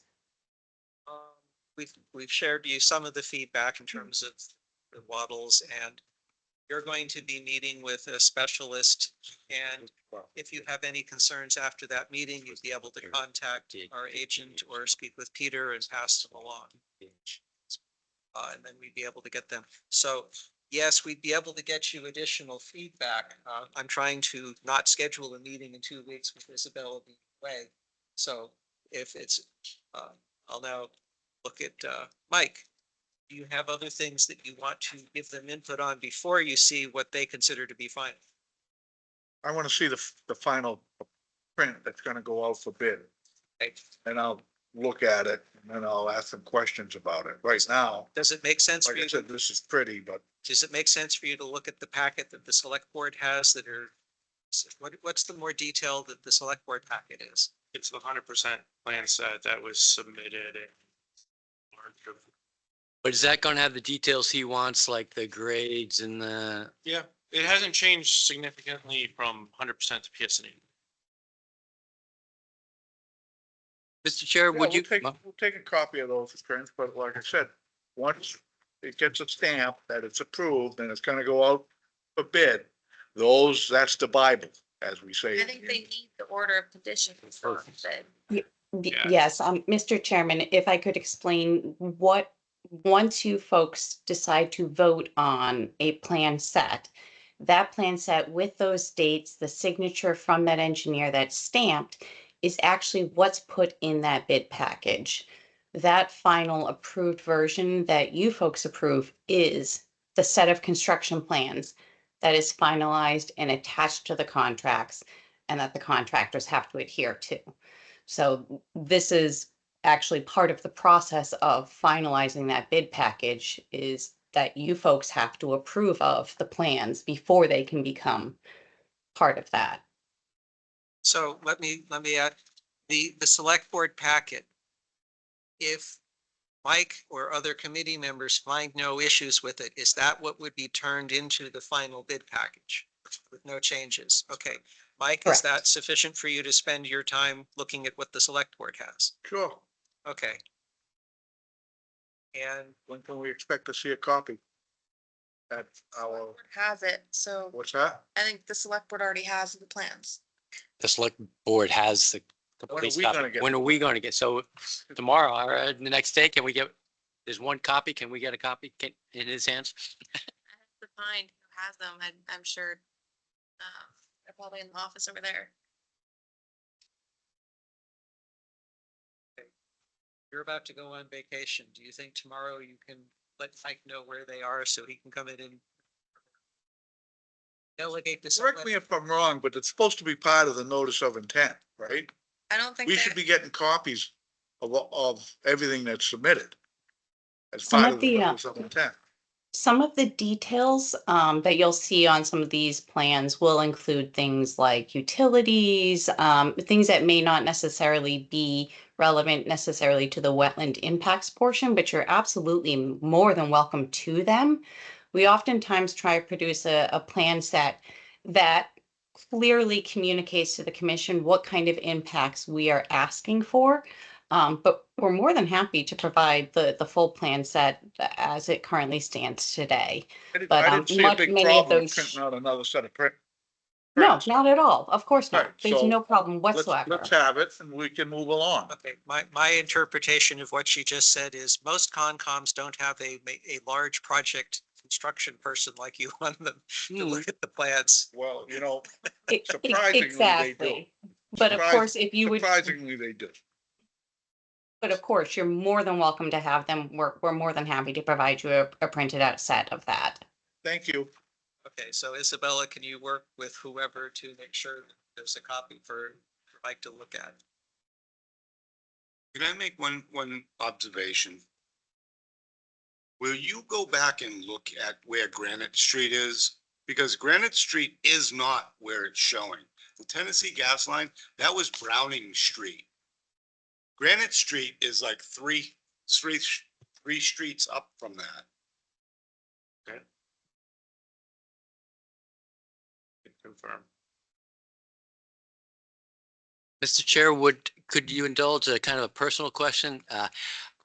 My wife and I own an old building on 31 Hastings Street, and I believe our French Basin goes directly in, I was told, directly into the storm drain, the catch basin. Are those catch basins going to be replaced, and what happens when you come into a situation where there's an abutter's pipe coming in? So that actually happens more than just that parcel along Route 16. Typically, the state does not like to take stormwater runoff from private property onto state roads. However, the state made an exemption for this project. We are collecting stormwater runoff from private abutters and collecting it into the state closed drainage system for treatment. Good, thank you very much. And my last question is the beginning at Lake Nipmuc.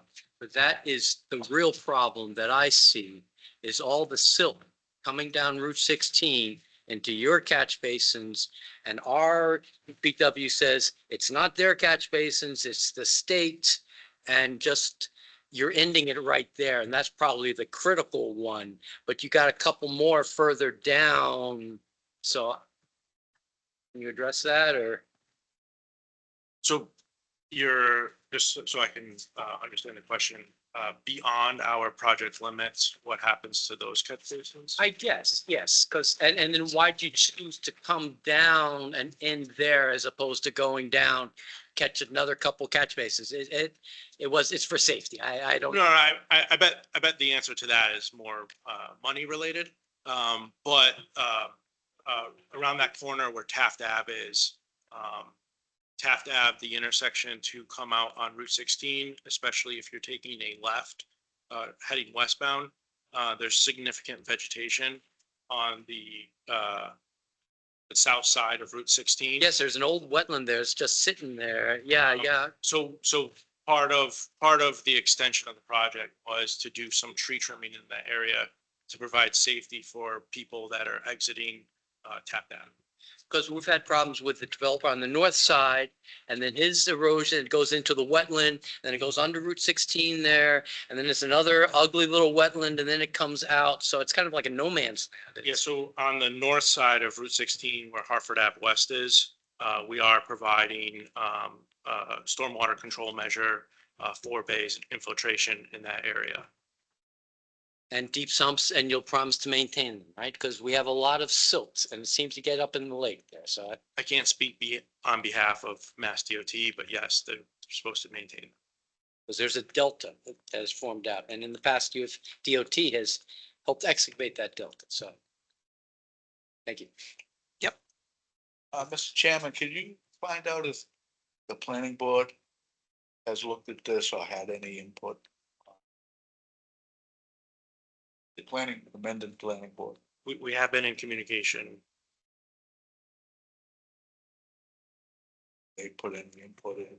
I've not heard any objections or anything that we haven't addressed.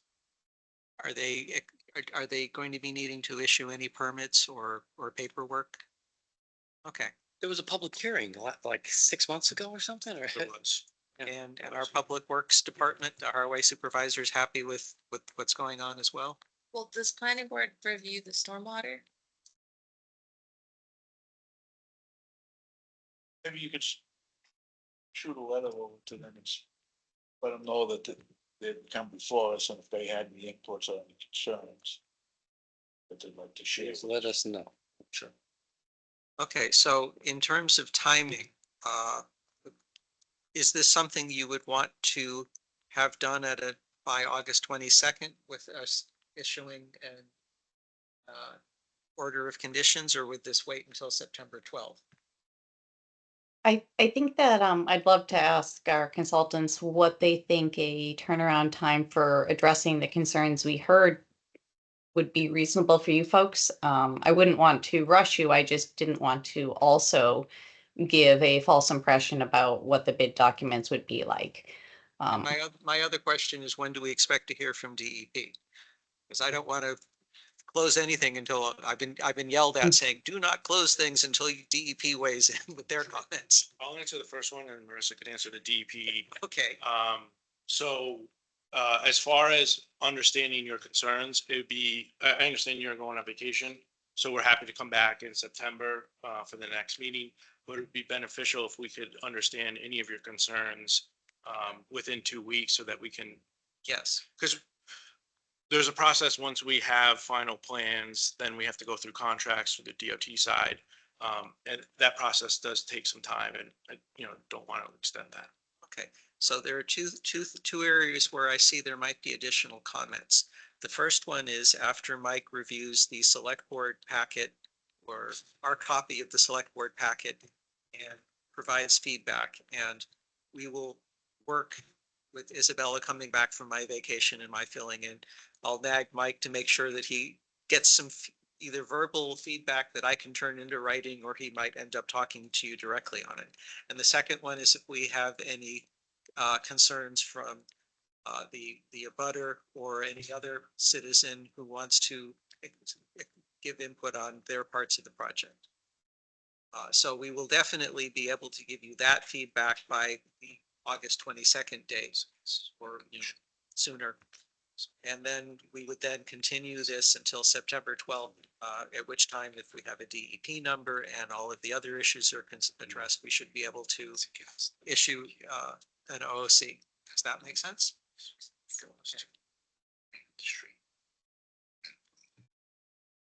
Need a motion, Mr. Chair, or let's continue the Continue to hearing? the 12th, yeah. I'll make a motion to continue the hearing to September 12th. Second. Been moved and seconded. To continue the hearing. Yep. Tim, I. Bye-bye. Susan, I. Yeah, I. Peter, I. Like that. And chair votes aye, so it's unanimous. Thank you very much, and we'll see you at that point. Thank you. Thank you. Thank you, everyone. Thank you. We have a digital. I take that by email, and then I think I might. Could be able to send it. If that's okay. So as I've been on the project, I think we've been Look happy, Mike. at least 3 town administrators. Yeah. So, Right. so that might Something. have added some confusion. Yeah. Last one breaks, then. If you have a digital set, just so I know what I'm looking for, and then if I really can't find it, maybe I can deliver a second set. It should be here. If it, digital. Digital, and then, yeah, let us know. Yeah, or something. You need to hand that over to me tomorrow, then just dump it in my lap. Go back to the bad old days before you took all of that paperwork burden off. Thank you. All right, thank you. Moving on to agenda item number 10. 4549 Uxbridge Road, enforcement order and most recent SWIP report. So the Goddard Consulting, Tom Schutz, did go out this week and removed some sediment by hand in the BBW that was impacted. This had been reviewed by the peer reviewer for the town. And then they've also discussed adding some more vegetation in the area that was discharging throughout the winter that got eroded. And so I think they're discussing which plants. Margaret, the peer reviewer, recommended larger shrubs with hefty root systems. And so the applicant is open to having those plantings. I think both at that, both at the wetland line where the discharge is, and then also potentially at the outfall system. Is it, Leah, you might want to weigh in on what the wetlands plants, shrubs are with large root systems that would get planted in there. Could you, well, is it, how wet is it? Well, it's 45 Uxbridge, so right where the stream was discharged. Oh, So got you. I think they would just continue their Yeah. planting plan. But I don't have the specifics. It's not really wet. You could put a whole bunch of stuff, things there that have good When- root systems. When they come up with the planting plan, then our botanist I'll take a look at it, yeah. looks at it. All right, and anything else on that one? So they've gone, cleaned out Jeff this. Walsh, the box culvert is being installed. Jeff Walsh went out last week. He said he was gonna go out this week, but I haven't received any reports from him. But so he's going out as they start building that. Agenda item number 11, 134 North Avenue. We have, the applicant has requested a continuance, and they agreed that we can continue this until the September 12th meeting. So not be needing to discuss that any further. Isabella, what's the current status and why they're asking for a continuance? They didn't have the reports or mitigation plan ready. They said sometime next week they should be able to submit it. But if we're not meeting until September 12th, they may take another week or two and get it in. Okay. Agenda item 12, 133 North Avenue. Review and discuss activity that may be in violation of the Wetlands Protection Act and the bylaws. Status of this. Same thing. I think they're working on building some submittals and have agreed to September 12th. That's the next. And they've done some surveying, so the expectation is that they will come back with a plan similar to the one that they came with for 133 North for consideration. 10 Old Taft Avenue, we already did. Last one of actual property items. 85 Millville Street, agenda item 14, encroachment on a Meadowbrook Uplands Conservation Area, review the recommendation to plant native species instead of a fence. There's correspondence between Peter and, Peter, can you summarize that? Well, I had asked to put it on the land use committee meeting, but we had our meeting Thursday. When I asked Friday, it was too soon to put on the agenda for the meeting, so we couldn't formally discuss it. But Ann didn't seem to think that it needed the meeting. She had a phone conversation with Isabella, and she had a phone conversation with me, and she felt it was best if I and Isabella meet with the neighbor and kind of talk about whether it's going to be a sign or plantings. I don't think Ann feels there's a need or should be a fence.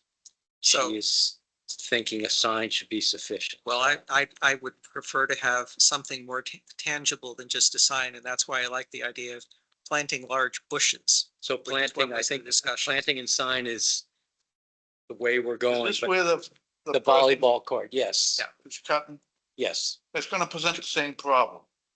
Are we gonna allow them to trim the bushes?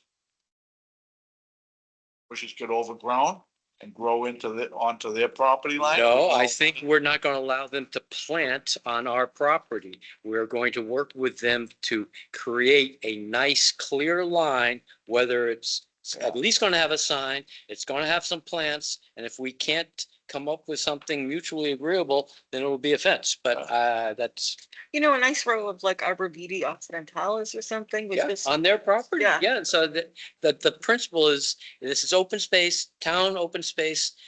Abutters can't use it, right? So I should like to think that we can get that message across without having to put fences up everywhere. Now, we ran into issues with, How long has this problem been going on? well, unfortunately, How long? our last chairman kind of talked to the neighbor and supposedly gave the wrong message to the neighbor. What? So we have to clean up the problems that are in our lap. So you're saying plant some bushes on the property line, on the conservation land? No. No, I'm not. I'm saying the line will be delineated with vegetation. And I'm going to go into the discussion with the neighbor saying it's got to be on her land, their land. Why would This is it have to be on her land? because we don't want, So put Funny a fence on our land. we don't want a Stay fence. off. We don't want a fence. You don't want a fence, I want a fence. Well, let's have a vote. Okay, so let me clarify. What if we come up with some bushes, or these bushes that would be on the homeowner's property? That's what I'm suggesting, but it's all Okay. to be discussed, All right. negotiated. And There are rhododendron bushes on the town's property that were originally planted by the original owner.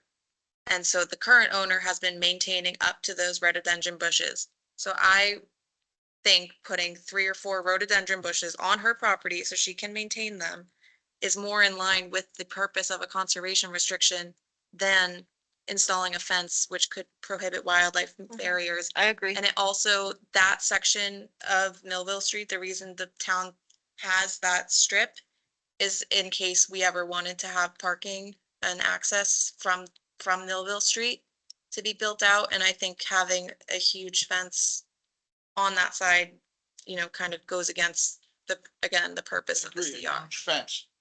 I'm not talking a chain link fence, a split rail fence. Split So, rail fence. Could would be good. attractive. It Yeah. could be attractive. Rocks. But then you'd want to mow both sides. Every 10 feet. well, the, Susan votes for rocks. so you were talking about there's existing rhododendron bushes on town land or on their land? Town land, Okay, better so from other plants. so if they went in and planted more rhododendron bushes on their land, how would we know where the property line was? Would we have to worry about them doing things on the town rhododendron bushes? Well, if there's rhododendron bushes in the way, they couldn't have a volleyball court. Okay. We would have to shift it, yes. If there was a split rail fence defining the property line, I think it would be more effective. Well, like I said, rocks. 2-foot diameter rocks. Something. Yeah, hoobies, right? Hoobies. Yeah. I think having the 2, 3 rhododendron hoobies, bushes, I could live with that. putting some plantings in there might limit the amount of invasive species that start growing in that section of of grass if we let it do nothing, because the town isn't gonna be able to go out there and mow it. And so I think if we Well, I thought put, the idea was not to move. right, but if We you, got, we got somebody we're complaining about mowing it. Okay, but you So- put up a fence and how are you gonna, the grass is gonna go crazy and it's gonna grow All shrub on right. one side. On one side, I, yeah. I on think the I see, downside. I think I see a way out of this. I didn't realize the planting would be done at the homeowner's property at their expense, so. To be negotiated. Well, Well, here, I think that, no, the idea was do plantings instead of a fence, but it easier to be on, if she wants it on her property and it's open to that, it's easier to do it on hers so she can maintain it. It doesn't have to be on hers. It can be on our side. okay, all right, so here's what I would, here's the way, we don't have to have a vote or anything, and I would look at it as the following. We have a vote that we recorded saying, put up a fence. However, while we are thinking about doing that, we would ask for Ann and Peter and maybe Isabella to negotiate with the homeowner and say, if you go plant some bushes, we may change our mind about the fence. If we like the plantings that you put in, if Leah says it's not invasive and fits in with the network and whatnot. So I wouldn't vote not to rescind our previous vote. I'd wait to see how the negotiations went, wait to see whether they planted them and they fit in with what our expectations are. But I want to be able to hold out as a carrot to the homeowner. If you cooperate with us and put in some shrubbery. Ann's suggestion was that the town puts shrubs there, not that the homeowner does it. God. And would that come out of the land use budget? Well, you would do shrubs instead of a fence. Who would pay for the fence? Property. Well, you all voted for a fence. You'd be Right. paying. We'd be If we- paying for a if we vo- fence. We voted for a fence. The fence is on the town property, the town pays for it. Right. I'm not in favor of doing landscaping on somebody else's property and the town pick up the bill. That's ridiculous. Okay, so should Well, we? if we want to put up a fence, I think we have to submit a request to Meta-Comment because it's not exactly in the purpose of the CR to have a fence on our property. So we're gonna ask Metacomet to put a fence on our own property? No, we'd ask whether it was in line with the CR. Yeah, that's the Or- problem with the CR. Otherwise, we put the fence in and then next year they come back saying, hey, somebody put a fence and the CR says you're not allowed to have a fence there. You have boobies. There you go. The simplest problem is let them cut the grass there. That causes a problem because then we lose the principle that people can use public open space without getting permission. And that I don't think we can allow, my personal opinion. All right, So in order to stop people from using property that they're not supposed to be using, then you gotta put up a barrier to stop them. No, I like to think that you can Well, go it and hasn't talk to your worked. neighbor and ask him and point out to them. And if that had been done correctly 2 years ago, we wouldn't have been in this. my response is that didn't work. Yeah, with whatever. So that's why we voted on the fence and now we are looking at whether we want to have an alternative in terms of working with the homeowner in the way you're suggesting. So do we want to, as a board, express our approval of Ann's recommendation that we negotiate with the homeowner about installing some bushes? So as the agent, do you think that's in the best interest of meeting the conservation restriction? Yeah. Okay. So Peter's in favor of it. I'm not. You're not, so. Any?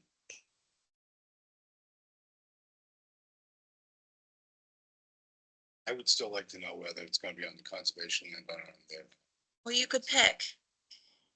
Okay, well, then that, it should be on their land, in my opinion, Okay, because, Can't make them put it on their land. no, we can't. right, They have but to to put it agree. on conservation land means that, one, you're altering the conservation land from what it was originally designed. And two, then they're gonna think that they can maintain to the other side of those bushes, which still puts them on conservation. Okay, I think that this is an area where we can creatively wait a month before taking further action on the fence. And that would allow the negotiations with the homeowners to take place. And Right, because I'm understanding that the motion was to authorize me. I was asked to go to the CPC and talk with the neighbors and yes, so that's where it's So you still continue to do processed. that. Good. Thank you. And after you and Isabella work together in a future meeting, you come back saying, here's what the homeowners are planning on doing. Got option A, B, C, and D, and we can have a vote. Yeah, that sounds good. And then we would decide at that time whether to rescind the vote on putting a fence up because we're pissed off. Excuse me, but didn't a small portion of this homeowner's tax money go to purchase this property? Oh, 1/4,000th maybe? Yep. Well, whatever. And we're squawking about him maintaining a small area of it? No, much like we're at the top of Kelly Hill that people. We're not talking mow. about Kelly Hill. We're not talking I'm about Kelly talking Hill. about abutters to open space. It's happening all over town. So Yeah, we're and trying to everybody pays, clarify. and everyone pays for it, but nobody can use it? No, For what Tim, the purposes? problem is that they have a volleyball court, and they're using it for active recreation, which is not a part of the conservation use. We have, Right. I get it, but I mean, they have a volleyball court set up in the middle of this property, or is it just like the edge of it, or? it's on the property line. Yeah, on the property And so line. half of the court is on, Are they half of the holding court is pressure? on the other side. Charging people to, No, they're not. it's their backyard, their kids playing volleyball. Yeah, who's I it know, but hurting? if the kid, Give me a break. if the kid broke its neck on our side, there's liability there. So we put a fence up. And if he breaks his fence, breaks his neck, they're liable, not us, because we've done everything humanly possible to keep them out of there. Well, that Hmm. keeping We people could- out, We could go on arguing about this Yeah, I'm letting. till the cows come home. Yeah. passive recreation. They won't be able to get by the fence. Well, we'll be talking about cows in a little bit during the updates. All right, so Yeah, somebody will get their head stuck in the fence. Yeah, I get it. we'll Gonna be a big headed split rail. we'll have this on the agenda. How about an electric fence? Yeah, there you go. We had trouble with that today too. 480. All right, so we'll revisit this at our next meeting. And moving right along, updates, agenda item 15, conservation agent updates. Okay, we can talk about the site visit. This is where we would talk about the site visit to the Manouchian farm. So, Leah, do you want to share your observation? I think we need to go back one more time, just to, with a metal detector to make sure we're getting all the information. But Peter, you found one of the markers? Found one of the markers and it's still, he wants to do the right thing. So we're establishing a good rapport with him. He's a little grumbly, but I think as long as that shed is not on the envelope, and we can determine that if we find that second point. I think, and he shared with us his dreams of the future. He might want to build another pond. And I said, if he goes forward with a farm plan, farmers can do that sort of stuff. So he was sharing his longer term visions. Okay, He does have a farm plan. Here are the notes that I took. There's an existing pin which is sticking up. It hasn't been bothered by the cows or his mowing. But I would like to talk to the people who did the installation of the 2 new pins on whether that has sufficient metal that if it got rammed into the ground, we'd be able to find it again, or if whether we would need to have a different rod put in for metal detectors. We do need to go out with a metal detector and a 500-foot tape measure and draw a line. And that would absolutely confirm that the structure that he has, that he built previously, is completely within his house area and not in the conservation area. Why don't we just get it surveyed, right? We did get surveyed, It now we did can't get find the point. surveyed, So we So gotta, go back out and survey. that's what we're gonna do it. We can informally Right, find them. what happened is they put the pin in the ground, they put a stake with a wooden stake in, the cows came along and moved the wooden stake, so we need to go back with the metal detector to confirm Whoever- exactly where the survey Whoever did the was. survey thing in their records should have the coordinates to it. Yes, we have the plan and with a, but yes, That's what we did today. allocated. So with that, we will be able to definitively look down the line and say, right, the house, his new shed is over there. He has done a little bit of landscaping. He's put down gravel and constructed a fire pit. One of the questions to research in the CR is that considered an improvement that is not suitable for that part of the area? The goal is to do all this before the next Metacomet inspection. He also shared with us his future plans about some of them are within the agricultural use, some may not be. He's looking at some activity around some of the stone walls that we talked about. What I told him is that he should work with Isabella and maybe the Agricultural Commission, if they ever show back up again, and put something in writing that he would come to us and we would look at it, and then we'd be able to work with him ahead of time as to whether his plans met the conservation restriction or not, if it was an allowable farm use. Right, the one thing that he wanted to do, and he said that we wouldn't allow him, and I probably agree with him. There is an interior stone wall that is severely overgrown. He wants to biff the whole wall to make one big thing. That's not allowed by the stone walls are supposed to be maintained. Could we work with him? I don't know. That's in the future to be. He put in a request in writing. We'd have people doing the research on it and then come back with it. My understanding is that modifying a CR is not easy. It requires a town meeting vote and then state approval. So I don't think the purpose of the CR is to protect those stone walls. So I don't think that's Even a, if they're ugly and not as good as the Is other that the ones. same Stone walls. stone wall that the trees were growing on and? No. No, though, that's the one that he biffed that we talked about, but he, Is it a yes. different one? This is in the middle, No, it's another one. middle of this field. And it's Okay. not a pretty one, like a lot of them. Well, we but couldn't see it. You can see, well, you can see parts. So the expectation is that Isabella and Leah will schedule a time to go out there with the tape measure. Peter may go up, but let the other people out. And then we would actually have a definitive view down the sidewalk. Did you make a 500-foot tape measure? He said he has one. 400 feet, and you don't want to carry 500, 400, 200 is sufficient. Okay, so, electrocuted. yep, No metal tape, get fiberglass. people got a little zapped today. All right, Lake Nipmuc Task Force. Fortunately, we meet many more times than they do. Okay, So I think it's next week. one of the things that you can talk to them about is for 10 Old Taft. They are now our model citizens of following the Chapter 91 process. So, There are that's- quite a few Chapter 91 licenses. There's 17 of them. okay, so we will now be able to say we are now making that happen when people come before us. Now starting to follow through on that. Anything else on the land use committee? No. We only had to talk about the electricity, so yeah, that's land use, but yeah. Give any more information. Possible work, and all.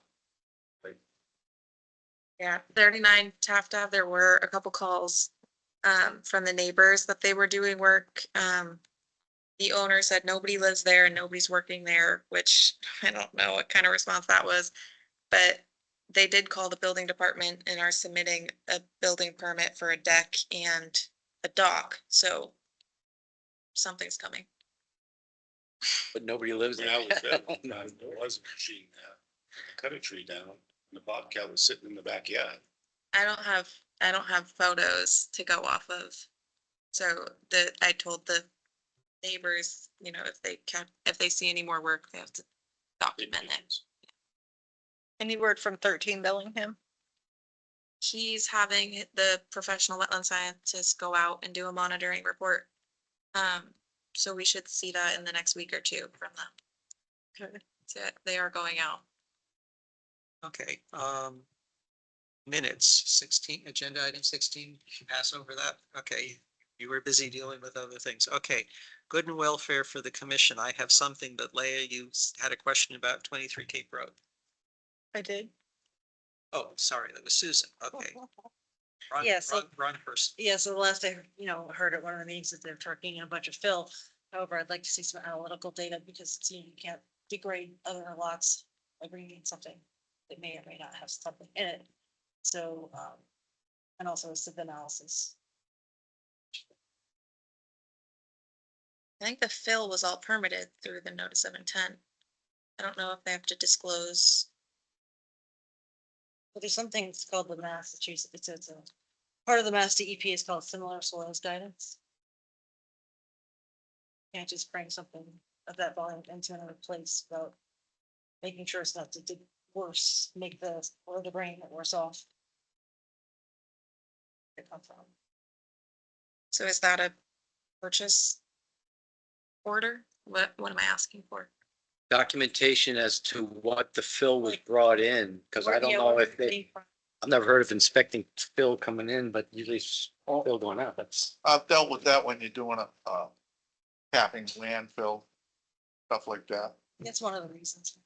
That's the main impetus of its regulation, or the guidance, but it pretty much applies. It can change the hydrology of an area. So Exactly. they don't want to bring clay into a sandy area.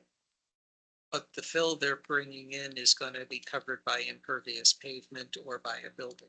Yeah, they're bringing the foundation up a couple of feet. Well, it's just an interesting question because it's not in front of us and it probably won't come, but on the corner at North Ave, and they're going to be bringing a big hill. So is there concerns with what fill comes in? You've got to bring matching fill. That's new to me. It's you bring in rubble. I don't know, but evidently read the fine lines. Just, you can't bring it in from, say, an area that has, Superfund. yeah, or any sort of contaminants, but we don't know, so, yeah, for now, yeah, that's a good given, yeah. Or a Mass DEP site or anything like that, we just don't know. Do we know anything more about this? About which? The Cape Road was a little bit controversial there for a while. Sue, can you email me the information on that where I can find that? So. Sure. A neighbor made a post on Facebook that they're hearing lots of beeping noises and truck noises at 23 Cape Road, so I expect that they are doing construction.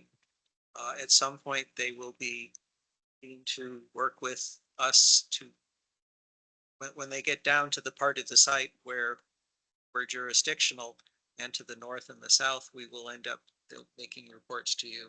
So I expect that we'll be monitoring that more. Is all their erosion control up that's needed? Yeah, we So did we verified that a couple of weeks ago. Did we determine, did Abe just kind of butt some paperwork or whatever, or what happened with that whole situation? Have we heard back on remediation? I think you made the last phone call. Okay, so no, we haven't heard anything further. So we're waiting for